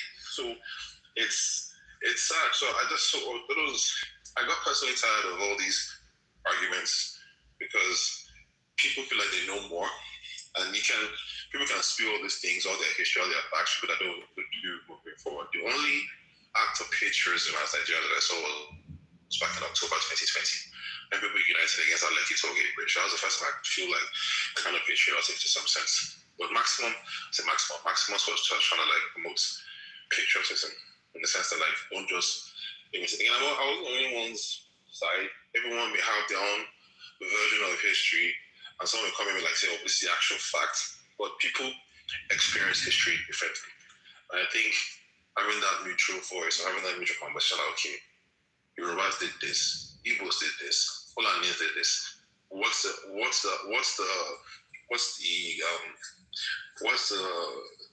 difference? No, we're all Nigerians. We all did this. So as Nigerians, how do we move forward? How do we progress? I don't want to have that conversation. People just want to argue with it. So that is exhausting, to be honest. And that's why people just flee the country. Nobody wants to be kidnapped, right? I'm not saying that there are no good things to having business in Nigeria. People still come to Nigeria and make business and do good here, but we can agree that things are still in a mess, right? And this just move forward. We can't be bickering and arguing and saying this and that. This is exhausting. Yeah, but the reason why Fulanis always want everyone to be patriotic is because Nigeria is America for Fulanis. Like, that's the reason why. I said the reason why Fulanis always have this argument where they're like, oh, you're not patriotic, blah, blah, blah, is because Nigeria is America for Fulanis. They're not from... Nigeria is America for Fulanis. It's America for Fulanis. Fulanis are not from Nigeria. And I think a lot of people forget that. Like, they're not from Nigeria at all. Nigeria in the late 1800s, right? And invaded the country violently. They basically massacred their way across the north and then just stayed, right? And stayed and kind of like kind of locked into the governmental like lifeline of Nigeria to suck out all money. And ever since they did that, the most important part is that they've been inviting all the other Fulanis from across West Africa to come to Nigeria. So Nigeria goes from a country that had very few Fulanis at all to now, majority of all the Fulanis are in Nigeria. Nigeria has 14 million Fulanis. Meanwhile, they're not from there. And the reason why there's 14 million of them is because they just walk across the border and just enter the country, and then they issue them ID cards from like local governments or whatever, and now they can vote. It's just America all over again. So it's the whole American situation of like how illegal immigrants walk across the border and then they now come and they start voting illegally and la la la. It's the exact same thing, like no difference. And that's the reason why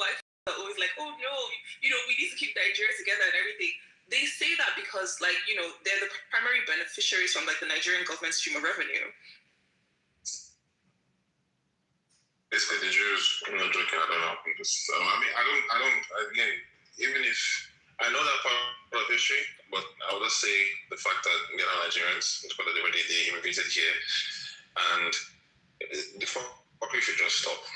Me, I'm just like, everyone just have a bit. No, love it, but that's what I mean when I say like I don't think you get it. I don't think other people get it. The reason why the violence is not going to stop, do you understand, is because Nigeria is a Fulani colonial project that people just don't recognize because they're so focused on this idea that white people are colonizers. Do you get?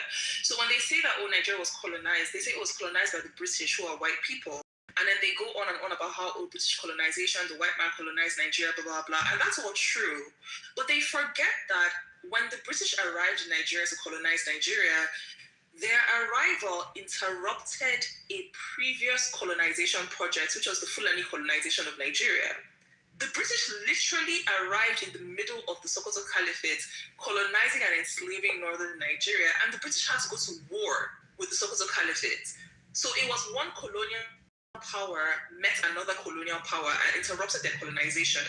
Then the British left in 1960. Fulanis were like, great, the British are gone, we can restart civilization. And that's exactly what happened. And that's the reason why the violence has been increasing and increasing and increasing. It's because the violence is deliberate. The whole point of the violence is to re-establish the colonial empire, you know, which is the Sokoto Caliphate. And that's why they're never going to stop. Well, everyone should just chill. That's my own show.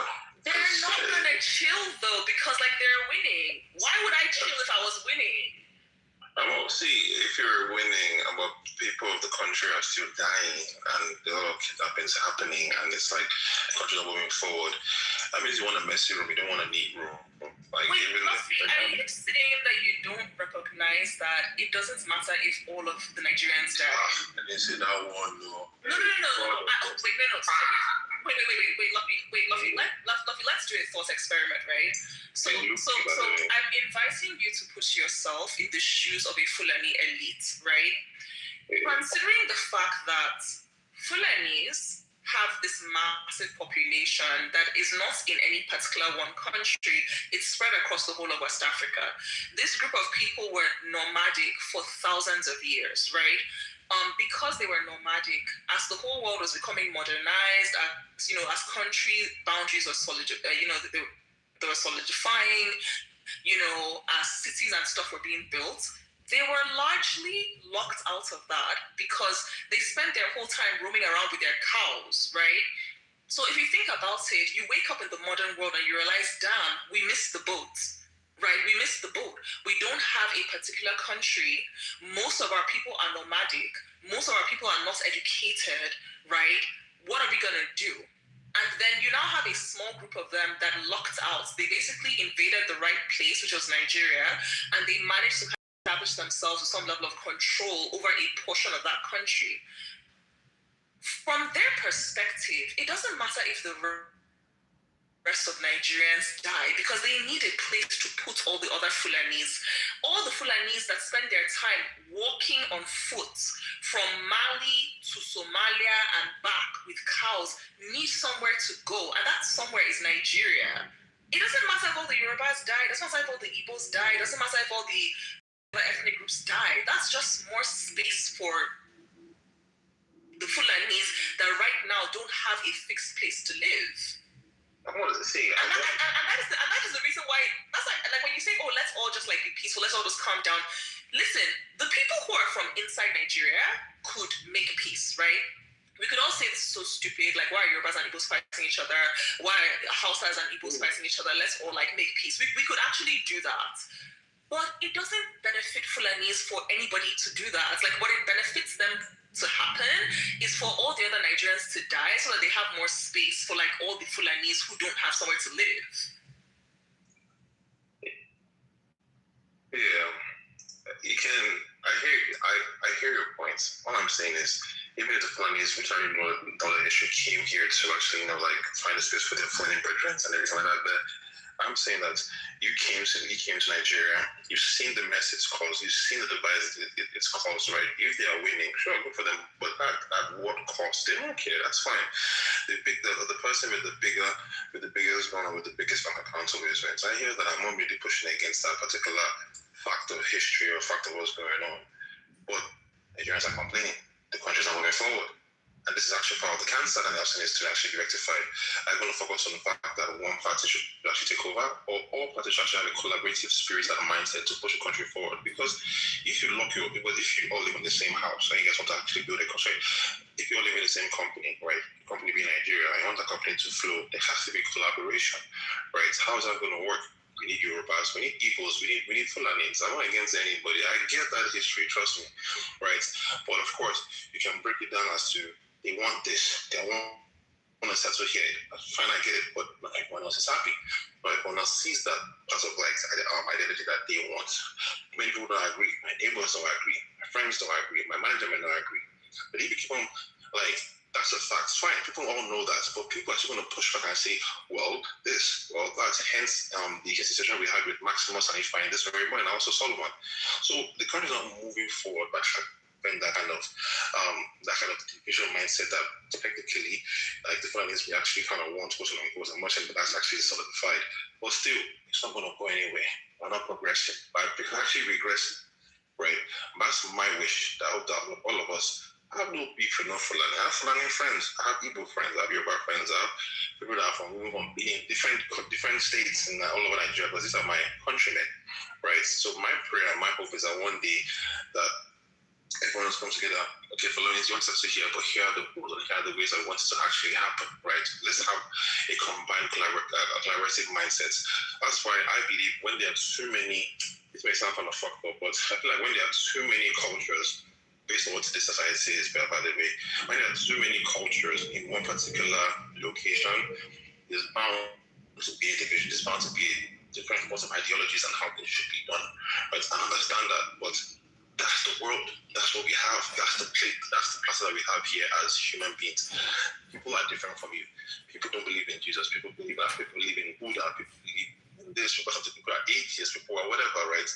I know it's a fairyland that I'm trying to actually conjure up, right? It may not happen today, it may not happen in 50 years, but at least let's have a small project. So Nigeria is a small project, like a lot of 200 million plus people and counting, to see how we can solve that issue. But government is not mean like a good representative to say, okay, we're moving forward. I feel like once we have like a stable government, that could be a good sign that Nigeria may be going in the direction. I don't know myself when that's going to happen. Hence, people are waking up and saying, look, you know what, I'm packing my bags and I'm going to Switzerland or something. People just leaving. And honestly, sometimes I don't blame them if they want to leave, because nobody wants to suffer. Was actually one of these guys who fell prey to that with Amber Heard. Unfortunately, somebody woke him up and she sued him is what ended up happening, and apparently he got angry about it after separation and said, you know what, I'm fucking